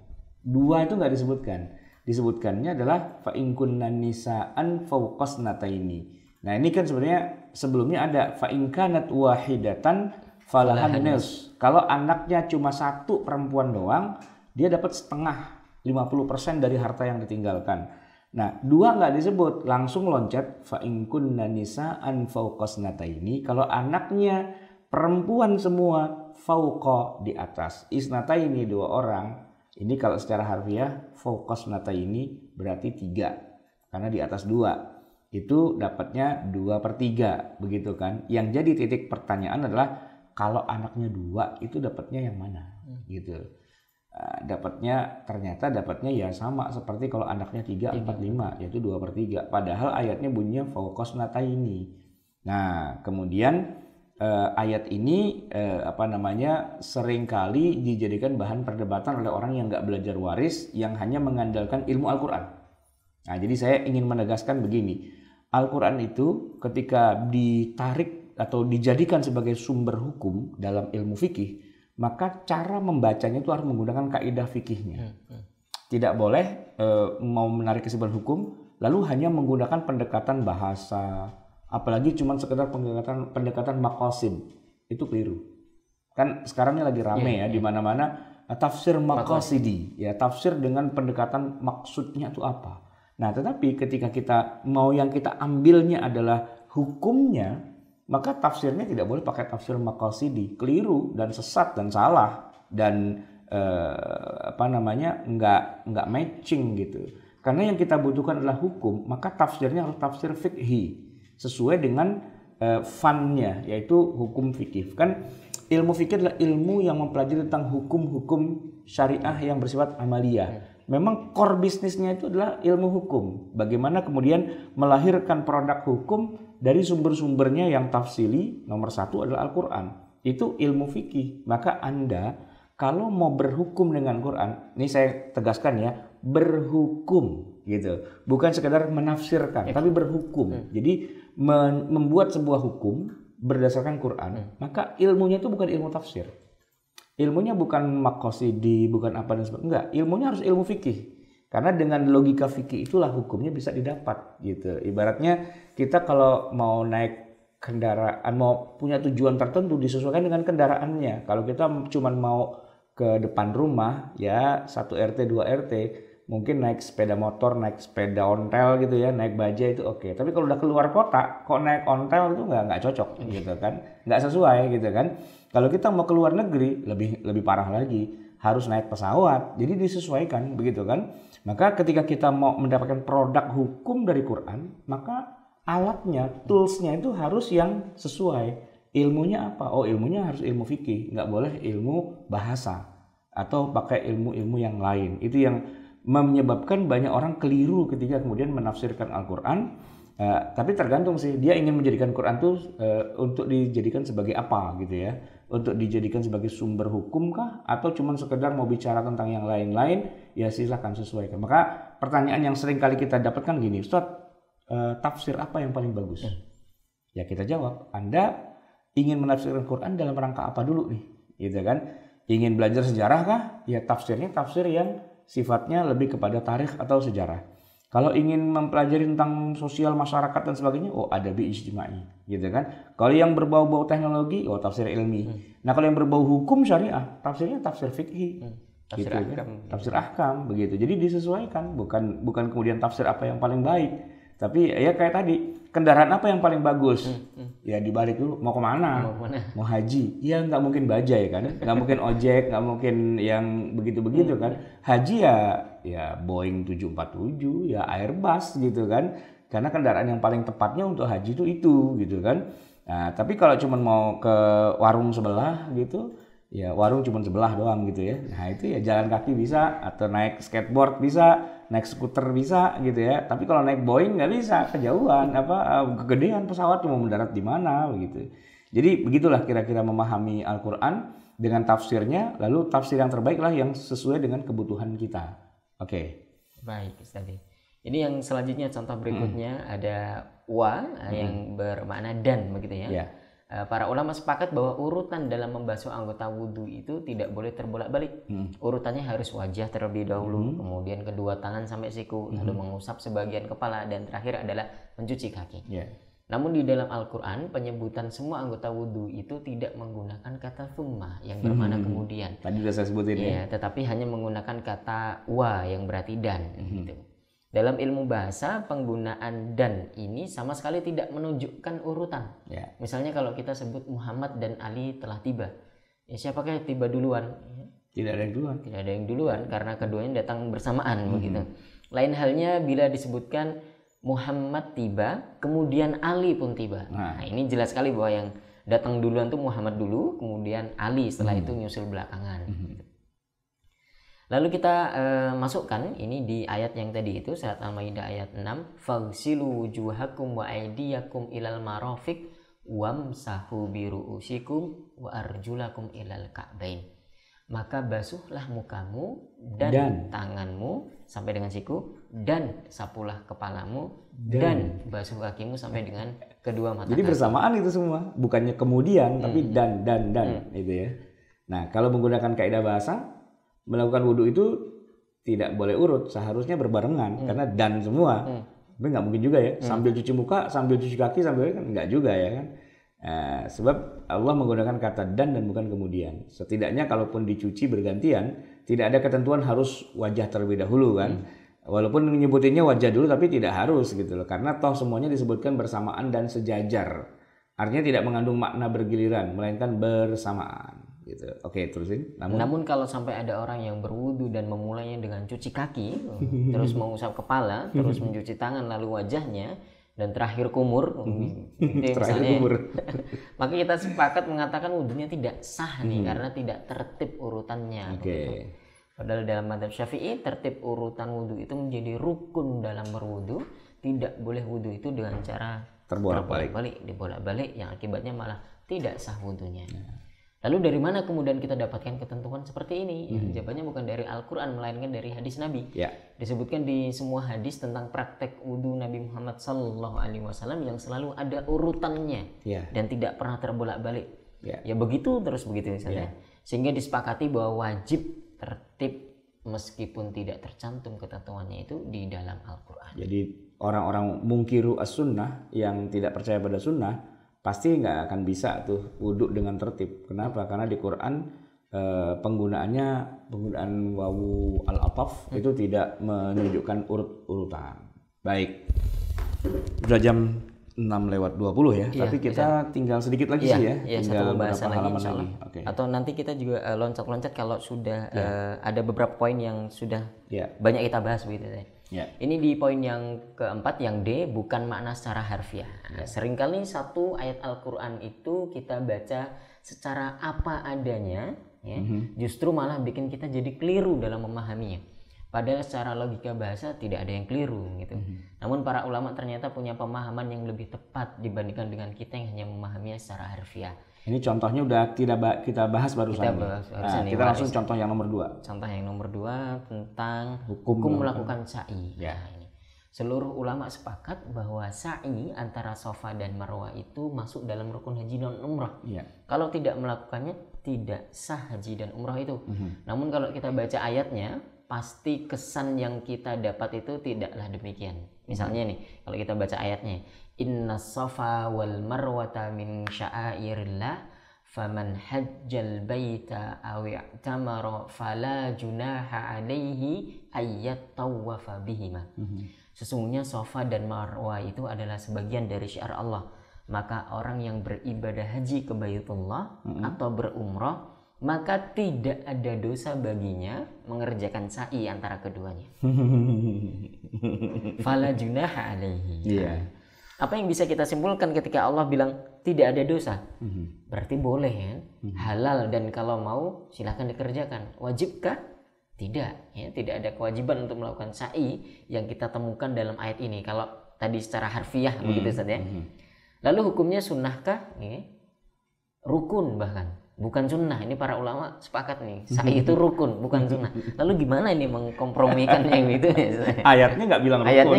Ayatnya malah bilang kalau mau sa'i aja silakan. Fala junaha alaihi, nggak dosa. Jadi seolah-olah kan ya boleh-boleh aja. Jadi hukumnya sa'i itu wajib, sunnah, apa mubah? Mubah nih kalau pakai ayat ini sebenarnya. Para ulama umumnya sepakat bahwa sa'i tetap merupakan rukun haji dengan berbagai macam dalil yang lain. Sedangkan ayat itu sendiri tidak ada kaitannya dengan posisi sa'i sebagai rukun. Salah satu riwayat menyebutkan bahwa konteks turunnya ayat itu karena dahulu di masa jahiliyah di antara Bukit Safa dan Marwah ada berhala-berhala yang amat ditakuti dan mereka tidak ingin mendekatinya. Padahal ada keharusan untuk melakukan ritual sa'i, sehingga ini menjadi masalah tersendiri nih. Apakah tetap harus melakukan sa'i padahal ada berhala di sana, atau harus ditinggalkan saja? Nah, kira-kira keresahannya itu begitu Ustaz ya. Jadi ketika mereka lagi khawatir, lagi ragu-ragu, wah sa'i nggak ya, turunlah ayatnya, nggak apa-apa, sa'i aja, gitu kan. Nah itu kesannya memang kalau di situ emang lagi nggak ngomongin ini wajib apa enggak, lagi ngomongin sa'i boleh apa enggak ya. Kenapa? Karena ada berhala. Ada wilayah angker di situ yang dulu jadi pamali, orang ngelewatin situ gitu kan. Nah sekarang begitu ada haji yang sudah sesuai dengan syariat Islam, mereka kan masih mikir ya, ini angker nih, wah ini masalah daerah terlarang nih, nggak boleh dilewatin. Nah Allah mengatakan fala junaha alaihi, nggak ada masalah untuk bertawaf di antara Safa dan Marwah. Ini nyebutnya juga tawaf lagi kan, kadang-kadang orang bingung. Tawaf itu bukan yang di Ka'bah. Kalau yang Safa Marwah bukannya sa'i. Iya, tapi ayatnya malah bilang tidak mengapa tawaf bihima, melakukan tawaf di antara keduanya. Nih orang kalau nggak ngerti kan dia mikir tawaf tapi di antara Safa dan Marwah. Berarti Quran salah ini. Itu bukan tawaf, itu sa'i namanya gitu. Nah rupanya ya tawafa itu memang mutar. Jadi ini Safa, ini Marwah, kita jalan itu berputar itu sebenarnya. Tapi karena lintasannya jauh, jadi kesannya kayak dari Safa ke Marwah. Padahal kita memutari itu Bukit Safa, memutari Bukit Marwah sebenarnya gitu. Atau yang lebih parah lagi ada orang yang menafsirkan jalannya itu sambil muter-muter gitu. Untung tidak ada yang seperti itu. Enggak, kalau ya tawafa itu artinya memutari. Jadi kalau ibaratnya bumi memutari matahari, tapi kalau dia berputar pada porosnya itu bukan ya tawafa gitu. Yastadir. Jadi dia berputar pada porosnya gitu ya. Ya, baik, Ustaz. Demikian tentang sa'i ini, Ustaz ya. Kalau contoh ketiga ini juga sudah sering kita bahas, kita langsung ke contoh yang keempat barangkali, Ustaz. Contoh yang keempat ini, sakit atau safar wajib ganti puasa. Nah, kalangan mazhab ahli zahiri cukup aneh ketika menarik kesimpulan tentang orang yang sakit atau musafir dalam keadaan berpuasa. Alih-alih membolehkan tidak puasa, mereka juga mengatakan bahwa siapapun yang sakit atau musafir maka puasanya otomatis batal. Dan kalau kita periksa secara harfiah memang demikianlah bunyi ayatnya gitu. Faman kana minkum maridan aw ala safarin fa iddatum min ayyamin ukhra. Maka siapa di antara kamu ada yang sakit atau safar dalam perjalanan, maka wajiblah baginya berpuasa pada hari yang lain. Begitu kan bunyi ayatnya memang siapa yang sakit, siapa yang musafir wajib mengganti. Berarti kata mazhab Zahiri, berarti di antara hal-hal yang membatalkan puasa itu adalah sakit, safar gitu.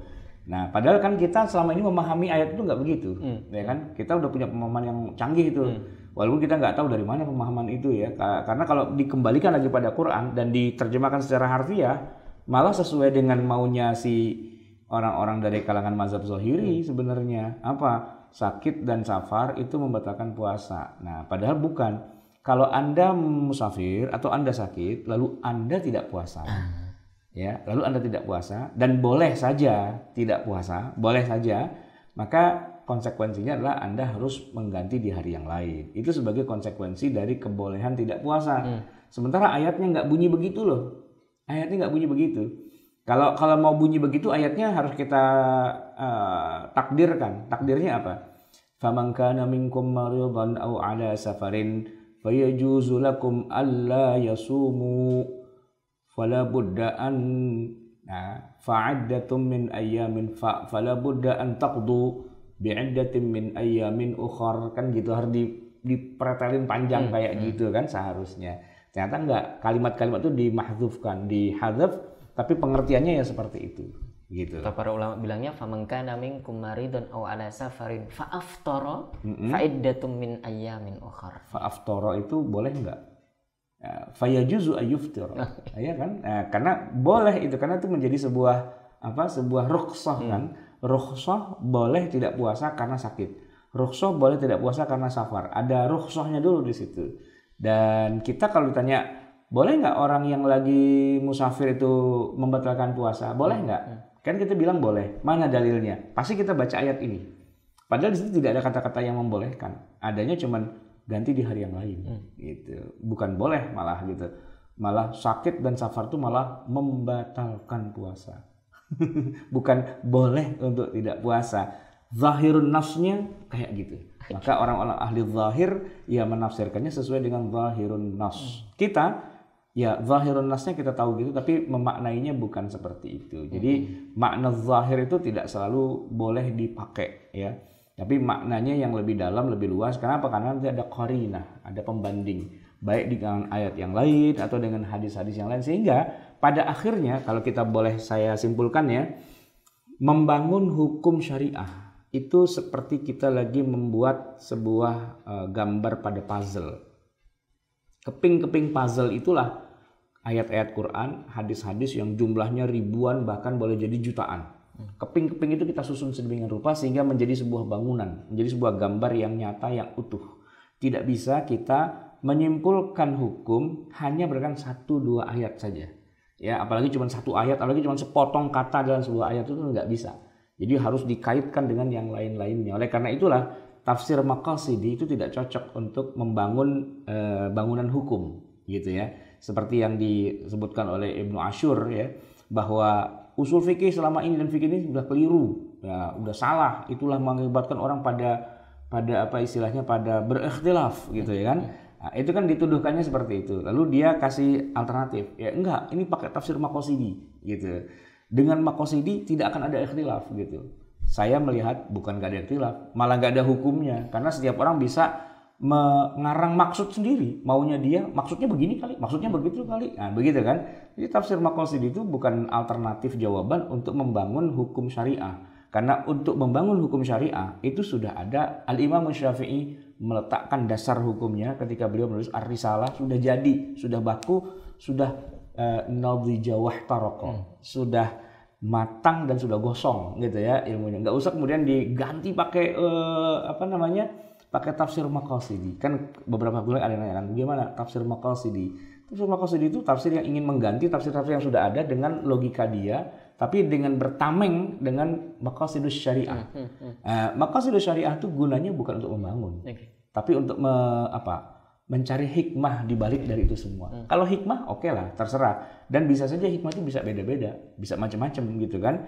Tapi kalau dijadikan sebagai alat atau tools untuk membangun bangunan baru hukum, nah, yang tahu maksudnya siapa? Ayat ini turun begini, maksudnya begini-begini itu kata siapa? Kata ente apa kata Allah? Kalau memang kata Allah, mana buktinya? Kan nggak ada buktinya bahwa Allah maksudnya begitu. Anda kan nafsir-nafsirkan sendiri maksudnya.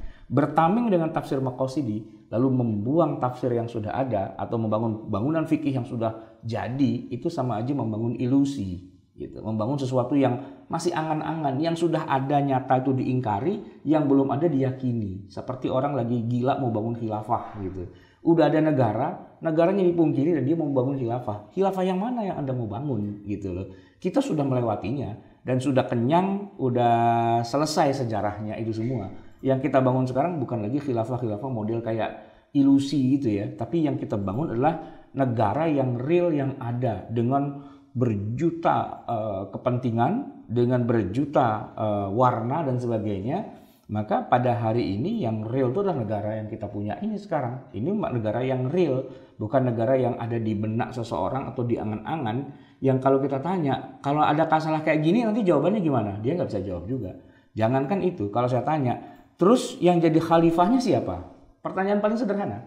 Ini para orang yang suka bilang dikit-dikit khalifah, dikit-dikit khalifah. Saya cuma punya pertanyaan satu aja. Bagaimana cara Anda menentukan siapa yang jadi khalifah?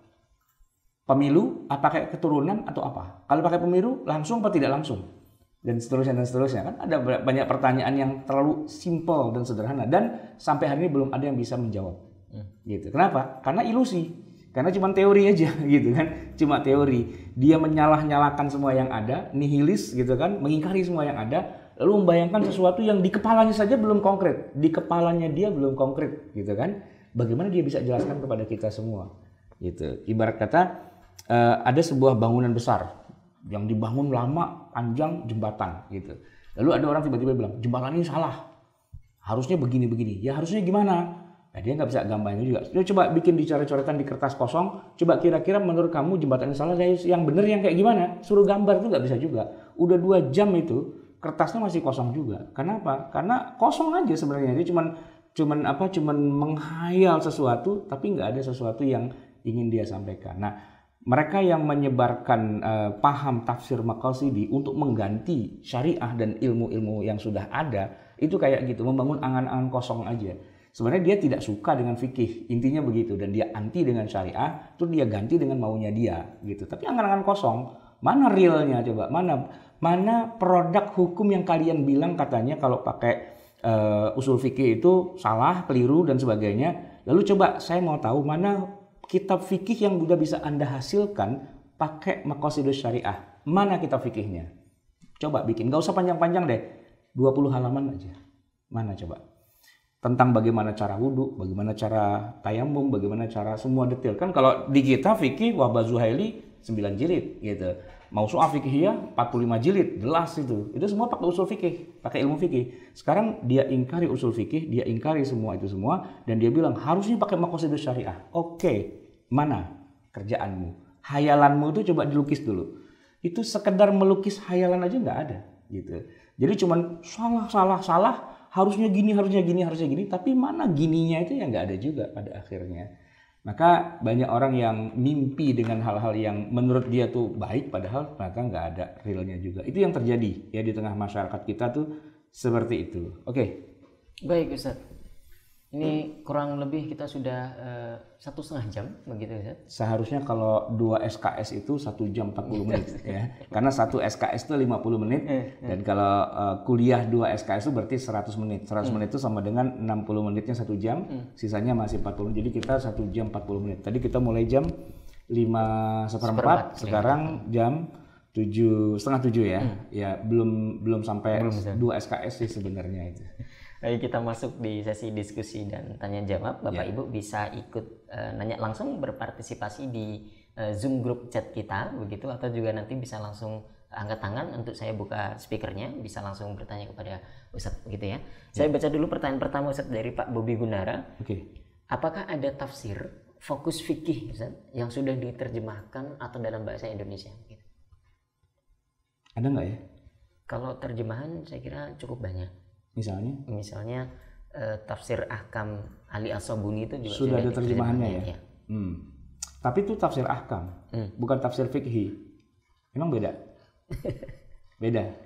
Tafsir fikih ada tafsir yang disusun berdasarkan ilmu fikih. Tapi kalau tafsir ayatul Ahkam berarti menafsiri ayat-ayat yang mengandung hukum.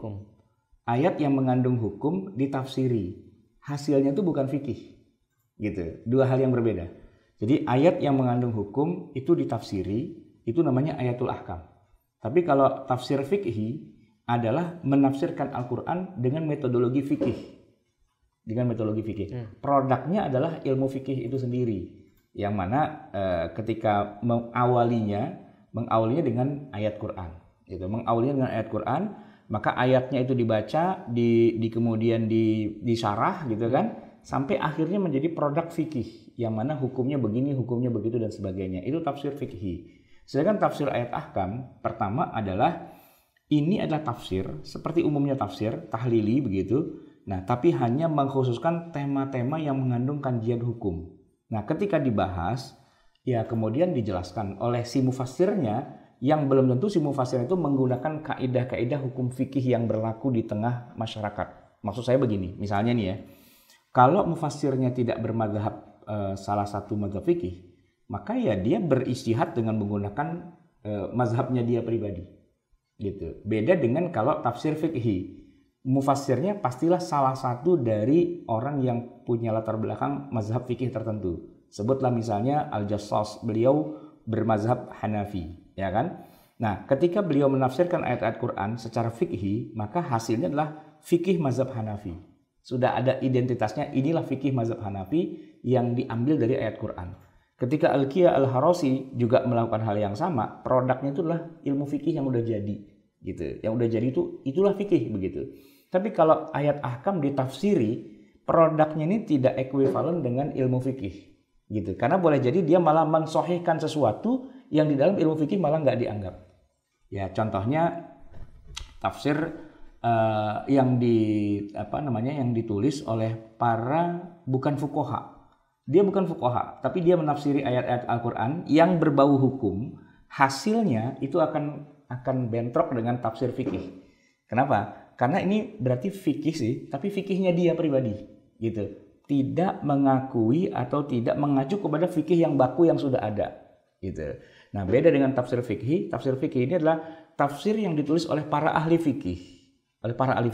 Di mana dia sudah juga punya identitas. Maka hasil yang dia tafsiri itu sudah sejajar atau sama dengan ilmu fikih di masing-masing mazhabnya dia itu, gitu. Nah, di situ bedanya. Nah, wallahu a'lam bishawab, apakah Ali As-Sabuni ini ketika menuliskan tafsir ayatul ahkam itu pakai mazhab apa, gitu ya? Apakah itu bercorak sekedar menafsirkan ayat-ayat hukum sajakah, gitu? Tanpa merojihkan, tanpa misalnya membahas secara hukum fikih yang detailnya. Karena kan boleh jadi begini, ayat Quran itu kalau ditafsiri ya berarti harus mengikuti ayatnya itu kata per kata. Tiap kata tuh ditafsiri gitu kan, sampai di situ. Apa yang tidak disinggung oleh ayat itu ya sudah nggak perlu diuraikan. Tapi kalau ilmu fikih enggak, bisa jadi ayatnya cuma secuil. Misalnya begini ya, ayatnya nggak ngambil dari ayat hukum. Ayatnya bisa jadi ngambil dari kisah umat terdahulu. Misalnya nih, waliman ja'a bihi himlu ba'ir wa ana bihi za'im. Waliman ja'a bihi himlu ba'ir. Nah, itu kalau di dalam tafsir ayat ahkam itu nggak keluar, nggak muncul. Karena ayat itu nggak dianggap mengandung hukum. Tapi dalam ilmu fikih, ayat itu mengandung hukum. Itu adalah dalil untuk ju'al. Kan gitu ya. Nah maka kemudian dibahaslah hukum ju'al, sayembara, secara panjang lebar. Nah ayatnya kebetulan cuma secuil doang tuh dibahas di dalam Al-Quran. Itu tafsir fikhi gitu. Jadi memetik satu ayat kecil saja, satu kalimat kecil saja yang jadi sumber, kemudian diuraikan dengan ilmu fikih. Nah beda dengan tafsir ayatul ahkam. Tafsir ayatul ahkam hanya sebatas ayat yang dianggap ini mengandung hukum yang yang padat gitu, yang kental kandungan hukumnya, baru kemudian diurai sebatas yang ada di ayat itu. Nah, yang ada kaitannya dengan hukum-hukum yang lain yang sebenarnya harusnya diurai juga malah nggak diuraikan, karena ini tafsir ayat tersebut gitu. Beda kan antara tafsir ayatul ahkam dengan tafsir fikhi gitu kira-kira. Tapi kalau misalnya Dr. Ali As-Sabuni itu cukup detail juga, komprehensif juga begitu. Jadi bahkan masalah-masalah fikih yang sebenarnya itu agak lompat begitu ya dari ayat itu juga disebutkan juga begitu. Nanti juga ada khilaf ulamanya di situ. Kemudian beliau juga kadang-kadang merojihkan mana pendapat yang kuat menurut beliau gitu. Dr. Ali As-Sabuni itu cukup bagus dan sudah ada terjemahannya ya. Sudah ada intinya itu kan pertanyaannya kan intinya udah ada terjemahannya belum? Lagi-lagi kita terbatas pada terjemahan. Jadi tafsir ayat ahkam Ali As-Sabuni. Jangan keliru, nanti ada lagi tafsir ayat ahkam As-Sayis. As-Sayis sudah terjemahannya belum? Belum ya? Wallahu alam belum ya. Ya, kalau terjemahan tanya Ustaz Wildan. Baik. Ini yang kedua dari Pak Mada. Afwan Ustaz mau tanya, berhubung tadi disinggung perihal wudu, ada satu pertanyaan yang masih mengganjal. Mohon pencerahannya. Mengapa dalam mazhab Syafi'i niat wudu itu pas membasuh muka, bukannya niat amal itu di awal? Muqtarinan bil fi'li. Jadi gini, ini kita keluar dari ilmu tafsir ya, masuk ke ilmu fikih ya. Karena kalau di tafsir nggak akan dijawab ini. Muqtarinan bil fi'li. Jadi yang namanya niat itu adalah amal hati. Amalan di hati, tapi juga dia tidak apa yang sekedar terbersit di hati itu dianggap sebagai niat. Saya kasih contoh nih. Kalau orang sudah pakai baju koko, pakai sarung, pakai peci, melangkahkan kaki menuju masjid pada saat lagi azan, terus ketemu orang di jalan, ditegur atau disapa, mau kemana? Sholat, gitu kan? Saya tanya, itu tuh dia niat apa bukan? Niat apa bukan? Nah, dalam terminologi fikih niat itu bukan niat. Belum niat gitu. Bukan niat. Itu rencana. Itu program kerja gitu. Yang namanya niat bukan itu. Yang niat itu apa? Niat itu adalah menyengaja dalam hati, ya, di dalam hati dia menyengaja muqtarinan bil fa'li, berbarengan dengan perbuatannya itu. Jadi niat itu adanya bukan sebelum pekerjaan, tapi niat itu adanya di dalam pekerjaan itu. Itu niat secara tidak sebelum, tidak juga sesudahnya begitu. Iya, tapi selama di dalamnya itu. Nah, begitu. Itu yang dimaksud dengan niat secara terminologi dalam mazhab Syafi'i paling tidak, atau dalam katakanlah jumhur ulama gitu. Walaupun nanti ada juga yang mengatakan niat itu ya enggak kayak gitu. Seperti yang mungkin orang secara umum, pokoknya kalau gua ngelangkah ke masjid ya udah niat itu berarti. Oh, dalam mazhab Syafi'i bukan, itu bukan niat, itu rencana gitu, khawatir gitu, apa yang terlontarkan dalam pemikiran gitu. Tapi yang namanya niat bukan itu. Niat adalah muqtarinan bil fa'li. Sesuatu yang diniatkan, disengaja di dalam hati, dihadirkan niat itu pada saat kita sedang mengerjakannya. Nah, karena niatnya harus ada sejak mulainya ibadah itu, dan sholat itu dimulai dengan takbir, maka pada saat takbiratul ihram itulah berbarengan antara takbirnya dengan niatnya. Bagi pas Allahu Akbar, niatnya harus masuk ke hati itu. Wah, itu jadi agak puyeng memang kalau buat orang yang nggak ngerti gitu kan. Tapi memang begitulah. Makanya kalau itu agak susah, dalam mazhab Syafi'i ada kesunahan untuk melafazkan saja. Ya, misalnya dia katakan usolli fardhal maghribi gitu kan, sebelum dia bertakbir. Itu untuk membantu ya, li itsbatin niyah, untuk menguatkan niat, karena niat itu bukan yang sebelumnya, tapi niat adalah ketika takbiratul ihramnya itu sendiri, begitu. Itu yang namanya niat. Jadi bisa dibedakan ya. Maksudnya niat itu bukan sebelum sholat, bukan. Tapi maksudnya niat adalah pada saat lagi sholat tuh harus dihadirkan niat itu sendiri. Baik. Kalau konteksnya pertanyaan tadi, mengapa niat wudhu itu dihadirkan waktu membasuh muka, ya karena muka itu menjadi rukun pertama fi'liyah dalam wudhu. Iya. Bukan pada saat cuci tangan ya, bukan pada saat berkumur atau itu bukan. sunnah saja, itu gitu baru ya. sunnah. Jadi belum masuk ke dalam amaliyah yang rukun aslinya. Nah, pada saat membasuh muka itulah. Jadi pas kita siram gitu, nawaitul wudhu ali raf'il hadasi gitu ya. Dalam hati, tapi di dalam hati dihadirkan doa itu. Atau bukan doa, penyengajaan di dalam hati itu pada saat lagi membasuh wajah. Dan itu susah.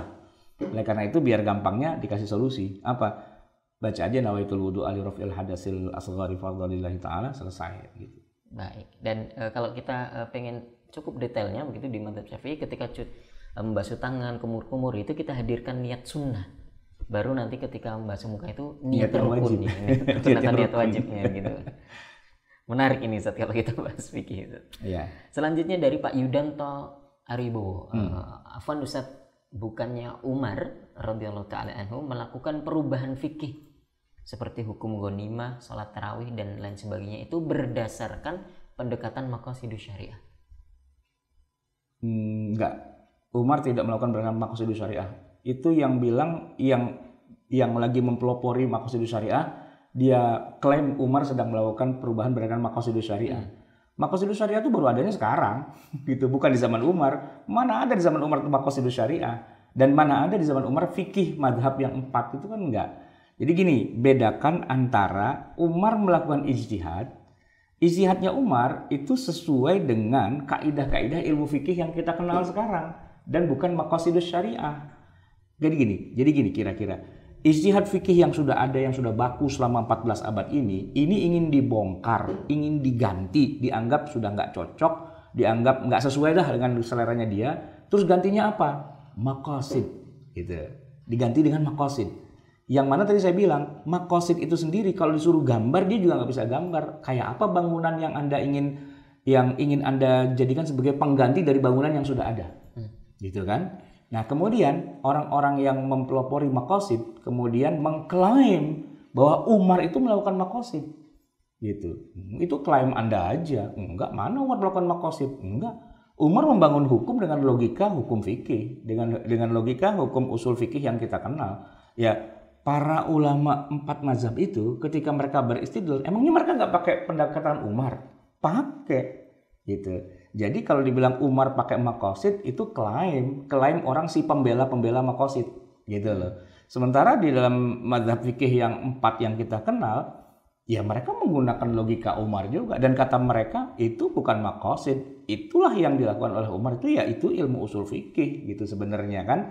Jadi jangan keliru kita beranggapan bahwa ini 4 mazhab ini keliru, yang benar itu adalah maqasid. Terus saya cuma mau tanya aja, kalau yang benar maqasid, coba deh kasih saya sebuah buku 20 halaman saja, fikih model baru yang tidak sesuai dengan yang ada selama ini, yang Anda karang sendiri dan Anda bilang itu adalah maqasid. Yang mana? Coba tunjukin. Tata cara sholat, nggak usah jauh-jauh ya. Tata cara sholat yang tidak pakai fikih, tapi pakai maqasid. Coba, saya mau tahu sholatnya jadi kayak gimana hasilnya. Cuman pakai maqasid gitu loh. Nah, pertanyaan yang kedua, terus Anda ngarang maqasid itu dapat petunjuk dari mana? Dari Quran, dari hadis, apa dari Jibril langsung dapat wangsit gitu, atau dari ngarang-ngarang sendiri? Ini maqasidnya gini kali. Maqasidnya sholat itu apa sih? Maksudnya kita disuruh sholat itu suruh ngapain? Inna sholata tanha 'anil fahsyi wal munkar. Oke. Terus realnya gimana? Kalau nggak mau pakai hadis, nggak mau pakai logika-logika yang sudah dibangun oleh para ulama sebelumnya, cuma pakai maqasid doang. Maksudnya terus gimana? Bentuknya gimana? Takbiratul ihramnya gimana? Berdiri rukuk sujudnya kayak gimana? Gitu. Yang membatalkan sholatnya jadi gimana? Tapi ingat ya, jangan pakai usul fikih loh. Pakai maqasid yang Anda bilang. Hasilnya kayak apa coba? Saya mau lihat. Bagaimana tata cara sholat yang tidak pakai fikih tapi pakai maqasid. Kayak apa hasilnya? Bisa nggak? Nggak bisa ternyata.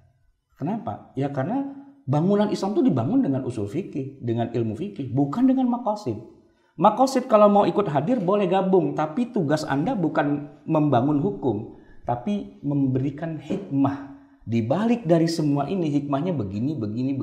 Jadi maqasid itu posisinya di hikmah. Jangan ambil alih kemudi gitu loh. Ibarat kata begini, pesawat terbang itu nggak enak loh kalau selama penerbangan berjam-jam tuh nggak ada pramugarinya. Pramugari tugasnya apa? Memberikan pelayanan kepada penumpang.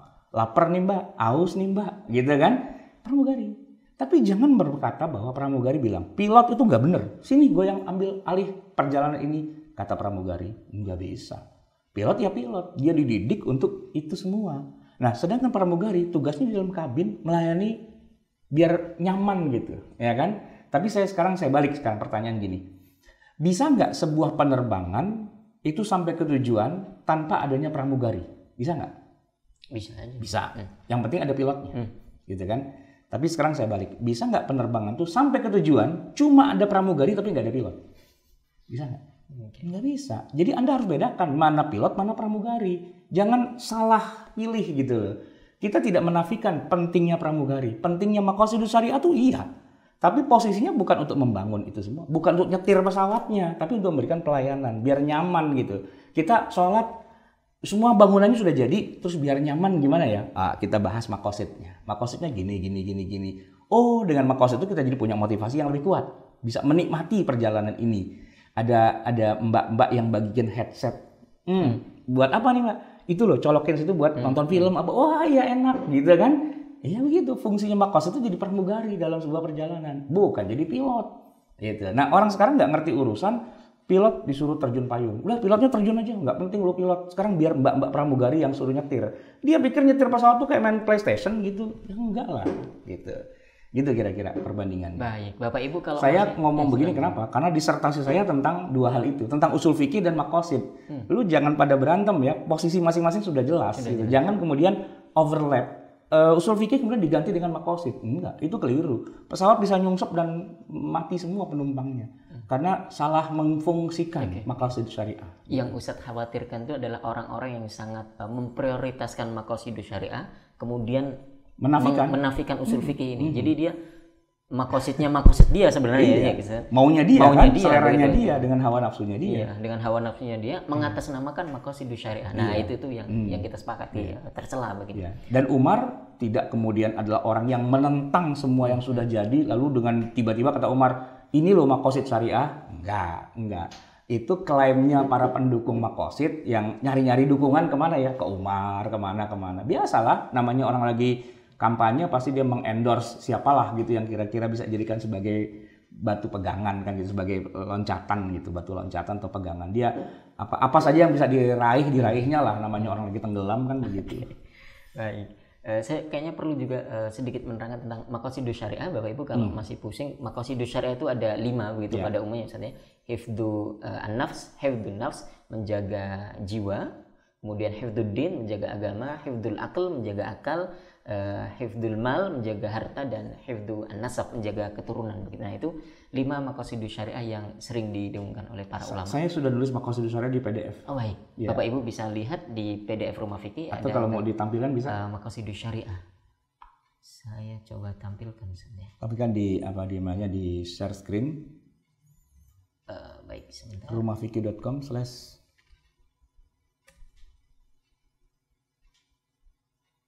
Baik, saya coba tampilkan Bapak Ibu. Nah, ini kita masuk di Rumah Fikih dulu. Belum. Oke. Di PDF, klik ada cari PDF. Oke, cari PDF. Kemudian kita tinggal masukkan keywordnya yang ingin kita. Maqasid. M-A-Q-A. Udah gitu aja, maka. Siapa tahu udah dapet. Oke. Maqasidus syariah. Klik. Oleh Ustadz Ahmad Sarwat. Ya. Itu gratis ya, bukan dijual. Jadi silakan dibaca, di-download aja. Berapa halaman tuh? 62 halaman. 62 halaman, harga 0, free. Asalkan Bapak Ibu tinggal download saja, asalkan punya kuota begitu ya, atau nebeng temennya begitulah. Bisa, ini sudah tentang maqasidus syariah. Ada ad-darurah al-khamsah tadi yang saya sebutkan. Ada hifdzuddin, hifdzun nafs, hifdzul aql, hifdzun nafsab, dan hifdzu al-mal begitu. Siapa tokoh-tokohnya, apa urgensinya? Sudah dijelaskan semua ini di sini, insyaallah menjadi lebih terang lagi tentang maqasidus syariah. Baik, kita lanjutkan Ustaz. Baik. Saya buka speakernya untuk Pak Amborape. Mohon maaf, ini nama aslikah atau bagaimana? Ya. Pak Amborape, silahkan. Sudah saya coba buka speakernya.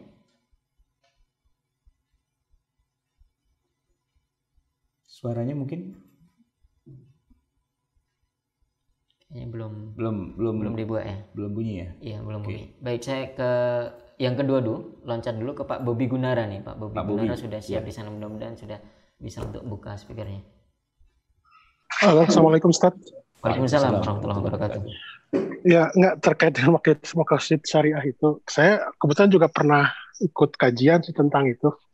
Tadi Ustadz Wildan bilang apa yang pertama itu menyelamatkan jiwa ya. Yang kedua itu menjaga agama kalau tidak salah Pak ya. Iya.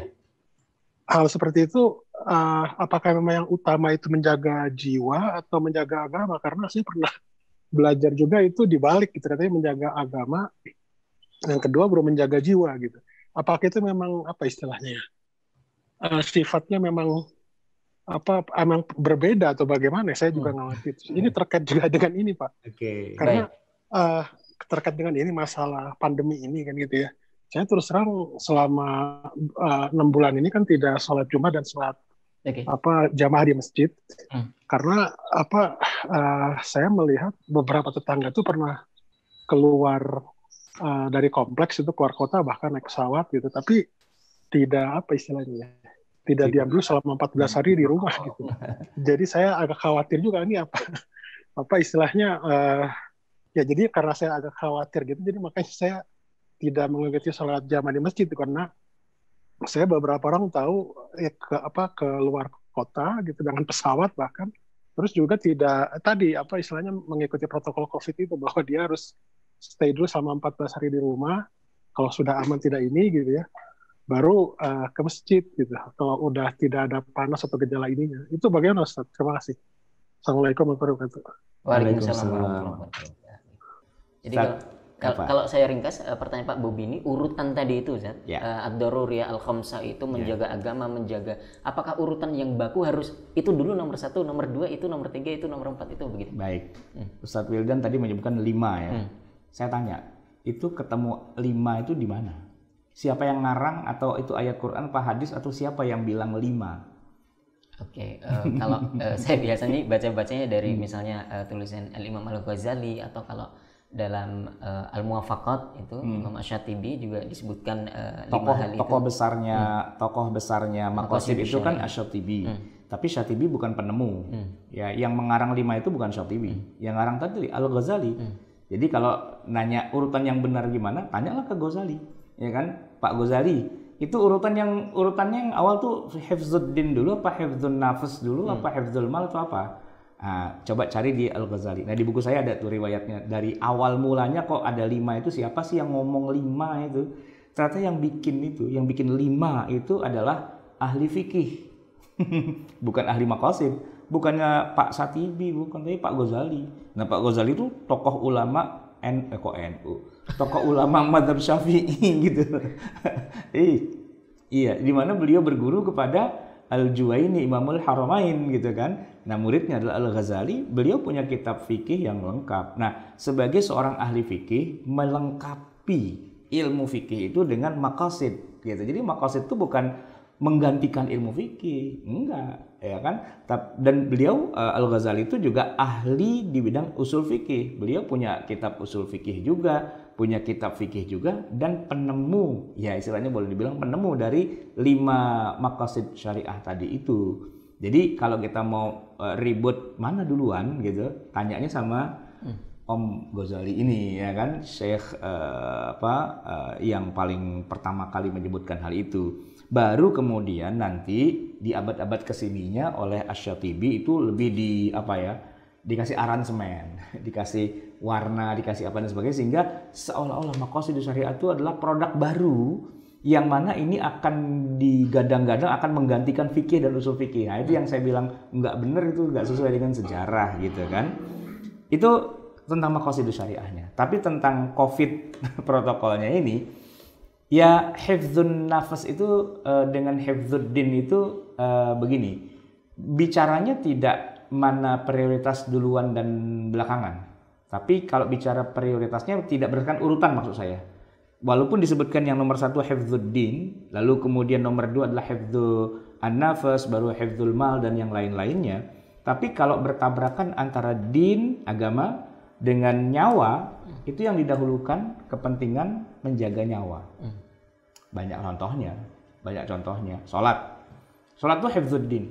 Tapi kalau kita lagi sholat, tiba-tiba ada anak kecil nyemplung ke dalam kolam. Sholat terus apa nyelamatin nyawa anak kecil itu? Ini secara hukum fikihnya gimana? Ya tentu kita batalkan sholat, ya kan? Kita lebih mengejar nyawa manusia ini, penting gitu loh. Jadi sholat itu memang nomor satu, tapi sholat ternyata dia lentur gitu loh. Lentur, kalau nggak ada apa-apa, sholat nomor satu. Tapi kalau lagi ada apa-apa, sholat bisa diatur. Lagi perang, bisa sholatnya ditunda gitu. Dalam perang Khandaq itu Nabi sholat zuhur, asar, maghrib itu ditunda tengah malam gitu kan. Enggak begini. Begitu lagi perang nih, gedebak tiba-tiba azan. Woi, berhenti, sholat dulu semua. Enggak, sholatnya ditinggal. Gitu. Itu dalam perang Khandaq. Makanya nanti ada istilah sholat qadha, sholat al-fawaid, as-shalawatul faitah, sholat yang terlewat. Itu yang kita pelajari sekarang ini, itu asal muasalnya kejadiannya adalah perang Khandaq itu sebenarnya. Jadi dalam 3 hari perang itu Nabi selalu sholatnya kacau balau itu. Karena lagi perang, antara perang dengan sholat, mendingan mana? Ya mendingan perang. Kenapa? Kalau kita lagi perang tiba-tiba sholat, ya dibacok lah sama lawan, ditembak mati gitu kan. Nah oleh karena kita harus menyelamatkan nyawa dulu gitu. Baru setelah itu kita bicara tentang itu semua. Jadi prioritasnya tentu sholat nomor 1, hifdzuddin. Tapi ketika ada yang nomor 2 ini lebih mendesak, ininya nih yang hifdzuddinnya lentur dia. Oke, Anda maju, Anda prioritas. Nyawa loh masalahnya. Dokter maghrib ngoperasi orang yang lagi kecelakaan. Ya kan, menangani orang yang baru kecelakaan, dia koma, dia pingsan, dan dia harus segera ditangani. Maghrib. Boleh nggak dokternya bilang, bentar ya, saya mau maghriban dulu. Kan jamaah tuh wajib. Lalu dokternya ke masjid, berjamaah, berzikir dan sebagainya. Pulang, mati tuh orang itu. Dosa nggak dokternya? Dosa, dia masuk neraka dia gara-gara begitu. Jadi gimana dong? Kan kalau nanganin pasien maghrib, ntar waktu sholatnya habis nggak apa-apa. Dokter harus kerjakan ini semua. Kenapa? Hifdzu an-nafas muqaddamun ala hifdzuddin fi hadhil mas'alah. Itu kaidahnya begitu. Kalau secara umum tidak ada masalah, hifdzuddin muqaddam ala hifdzi yang lain-lain. Tapi dalam kasus tertentu ya agama itu Allah bikin dia mudah. Ada kaidahnya tuh dalam ilmu qawaid fiqhiyah. Al-amru idza tasa'a dhaqa wa idza dhaqa ittasa'a. Oh, itu canggih banget tuh. Ya kan? Kalau nggak ada masalah, nomor 1 ya ibadah harus nomor 1. Tapi ketika ada masalah, ibadah tuh bisa menyesuaikan diri, lentur dia. Gitu. Nah, sekarang lagi musim Covid, kita bukannya nggak boleh sholat berjamaah ya. Bukan nggak boleh. Tapi kita nggak boleh berkumpul. Nah, itu poinnya. Nggak boleh berkumpul biar tidak terjadi penularan. Nah, hukum fikihnya itu membolehkan kok dalam kondisi tertentu kita nggak usah sholat Jumat. Jadi Muhammadiyah nih kemarin Idul Fitri dan Idul Adha malah ya, itu tidak ada sholat Idul Adha bahkan gitu. Yang lain-lain sudah kebelet pengen sholat Idul Adha. Termasuk saya kemarin sholat Idul Adha juga gitu ya. Maksudnya jadi khotib dan sebagainya. Muhammadiyah itu dia tetap kekeh bahwa tidak boleh ada sholat Idul Adha dulu biar tidak terjadi penularan. Itu maqasidus syariah itu. Bagus itu maqasidus syariahnya. Dan ternyata itulah yang dilakukan oleh saudara-saudara kita di Saudi Arabia hari ini. Ya, di sana jamaah belum ada masjid itu. Kecuali Masjidil Haram. Tapi antum tahu sendiri kan, berapa jumlah jamaah haji tahun ini? Berapa jumlahnya? Nggak tahu. 1.000 saja. Dari yang tahun lalu, saya tahun lalu haji 2.500.000. 2.500.000. Hari ini tahun 1.000. Cuma 1.000 saja. Gitu loh. Itu pun mereka dikarantina 14 hari sebelum hari H. Jadi yang sudah dinyatakan lolos nih cuma 1.000 orang diseleksi gitu kan. Itu dengan segala peraturan yang ketat. Kemudian tetap harus menjalani karantina 14 hari di Aziziyah, di dekat Mina itu. Dan selama 14 hari itu, kalau ada yang terbukti ternyata dia mengidap COVID, pulang. Bukan pulang, nggak boleh ikut haji. Gitu. Pak, itu kan cakep, luar biasa kan. Jadi ulama kita di Saudi Arabia tuh hebat dalam masalah begini-beginian. Nggak kayak di kita di sini ya. Adalah yang ngarang-ngarang ini adalah konspirasi, ini adalah macam-macam ngarang-ngarang. Terserah Anda mau ngarang apa, tapi protokol dijaga. Harusnya kan begitu. Ya jadi kalau Anda keluar kota naik pesawat dan sebagainya pulang, ya Anda harus menjalani 14 hari memastikan bahwa Anda itu tidak menjadi barrier, tidak membawa itu semua. Itu wajib, itu hukumnya. Secara maqasid itu muqaddam gitu daripada sholat Jumat gitu. Kayak anak saya kemarin pulang dari Mesir, saya bilang nggak ada sholat Jumat buat kamu. Kamu harus ada di ruang tertutup yang tidak boleh kemana-mana. Jadi nggak Jumatan, nggak usah gitu. Kenapa? Maqasid syariahnya seperti itu harusnya. Oke. Baik Ustaz, saya boleh menambahkan cerita sedikit Ustaz? Ya tentang maqasid syariah ini dulu juga pertanyaan yang sama saya lontarkan kepada guru kami waktu di Libya, Ustaz, guru usul fikih asal Mauritania, Dr. Al-Hasan Ashinkiti begitu. Kami tanyakan soal urutan maqasid syariah ini apakah baku harus seperti itu atau boleh lentur begitu. Nah, jawabannya sesuai tadi. Jadi beberapa poin itu bisa duluan yang ini, di konteks yang lain bisa duluan yang itu gitu. Jadi lentur dan tidak harus baku urut saklek seperti itu. Lalu kemudian beliau mencontohkan kisahnya Ammar bin Yasir ketika disiksa oleh orang-orang kafir, ya, Anda akan saya bebaskan kalau Anda memuji berhala-berhala kami. Lalu beliau dalam tanda kutip secara lisan saja memuji. Nah, berarti dalam konteks ini beliau mengedepankan hifdzun nafs daripada hifdzud din. Ya, beliau yang penting saya selamat dulu nyawanya begitu, untuk nanti saya bisa bergabung dengan pasukan kaum muslimin gitu. Nah, itu hifdzu nafas dulu. Tapi dalam konteks lain didahulukan hifdzuddin, misalnya dalam perang Badar misalnya. Ini medan jihad antara orang muslim dan orang kafir. Ya namanya perang itu kan mengorbankan nyawa begitu. Tetapi ya nyawa harus dikorbankan dalam rangka hifdzuddin. Begitu, untuk menjaga agama ini supaya tidak punah, supaya tidak ada orang-orang kafir itu berkuasa begitu. Nah, di situ hifdzuddin didahulukan daripada hifdzun nafs. Pada intinya tidak saklek begitu saja. Kalau pasangan yang lebih pas tuh Ammar dengan Ibnu Mas'ud. Jadi kalau tadi kan Ammar bin Yasir ya, dia udahlah saya ngomong kafir aja deh, gitu, ngomong murtad aja. Secara hati beliau tidak meyakini. Wah, itu kan boleh, ya kan? Tapi kalau Ibnu Mas'ud enggak. Ibnu Mas'ud justru sengaja di depan orang musyrikin Mekah, dia baca Quran dengan jahar dan akibatnya apa? Digebukin dia, benjol habis-habisan itu, ya kan? Gitu. Nah, itulah yang membuat si Ibnu Mas'ud dia tegar gitu kan. Lu tuh masih kecil, masih ada di dalam sulbinya orang kafir, sementara saya sudah baca Quran di depan orang musyrikin Mekah dan saya digebukin. Mau apa lu? Gitu kan. Ketika dia ngomong sama Ubay kan gitu ya. Karena Ubay minta mushafnya dia. Jadi ya masing-masing lentur ya. Jadi bisa pakai metode Ammar bin Yasir tadi, bisa menggunakan kayak Ibnu Mas'ud, bisa juga kayak Bilal. Bilal juga nggak mengucapkan kalimat kufur loh. Padahal dia ditindih dengan batu, digebukin sama Umayyah. Dan siap, kalaupun harus meninggal beliau siap gitu. Berarti beliau mengedepankan hifdzuddin. Jadi kan kalau kita lihat dari amaliyah para sahabat itu ada banyak variasinya. Tapi hebatnya gini, Bilal tidak pernah membuli Ammar. Ammar cemen lo. Enggak gitu kan. Enggak terjadi gitu.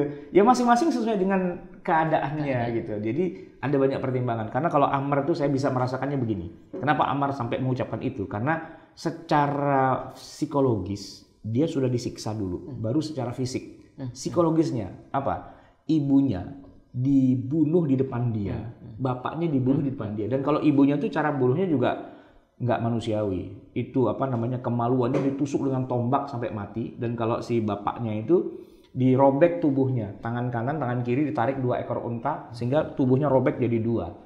Di depan matanya itu Ammar disuruh ngelihat bagaimana bapak dan ibunya disiksa, gitu kan, berat. Kalau Bilal dia nggak punya masalah, dia nggak ada sesuatu yang mau dibela gitu. Jadi ya udah gue mati deh di sini gitu kan. Begitu juga Ibnu Mas'ud, santai aja dia. 2 orang itu Afrika.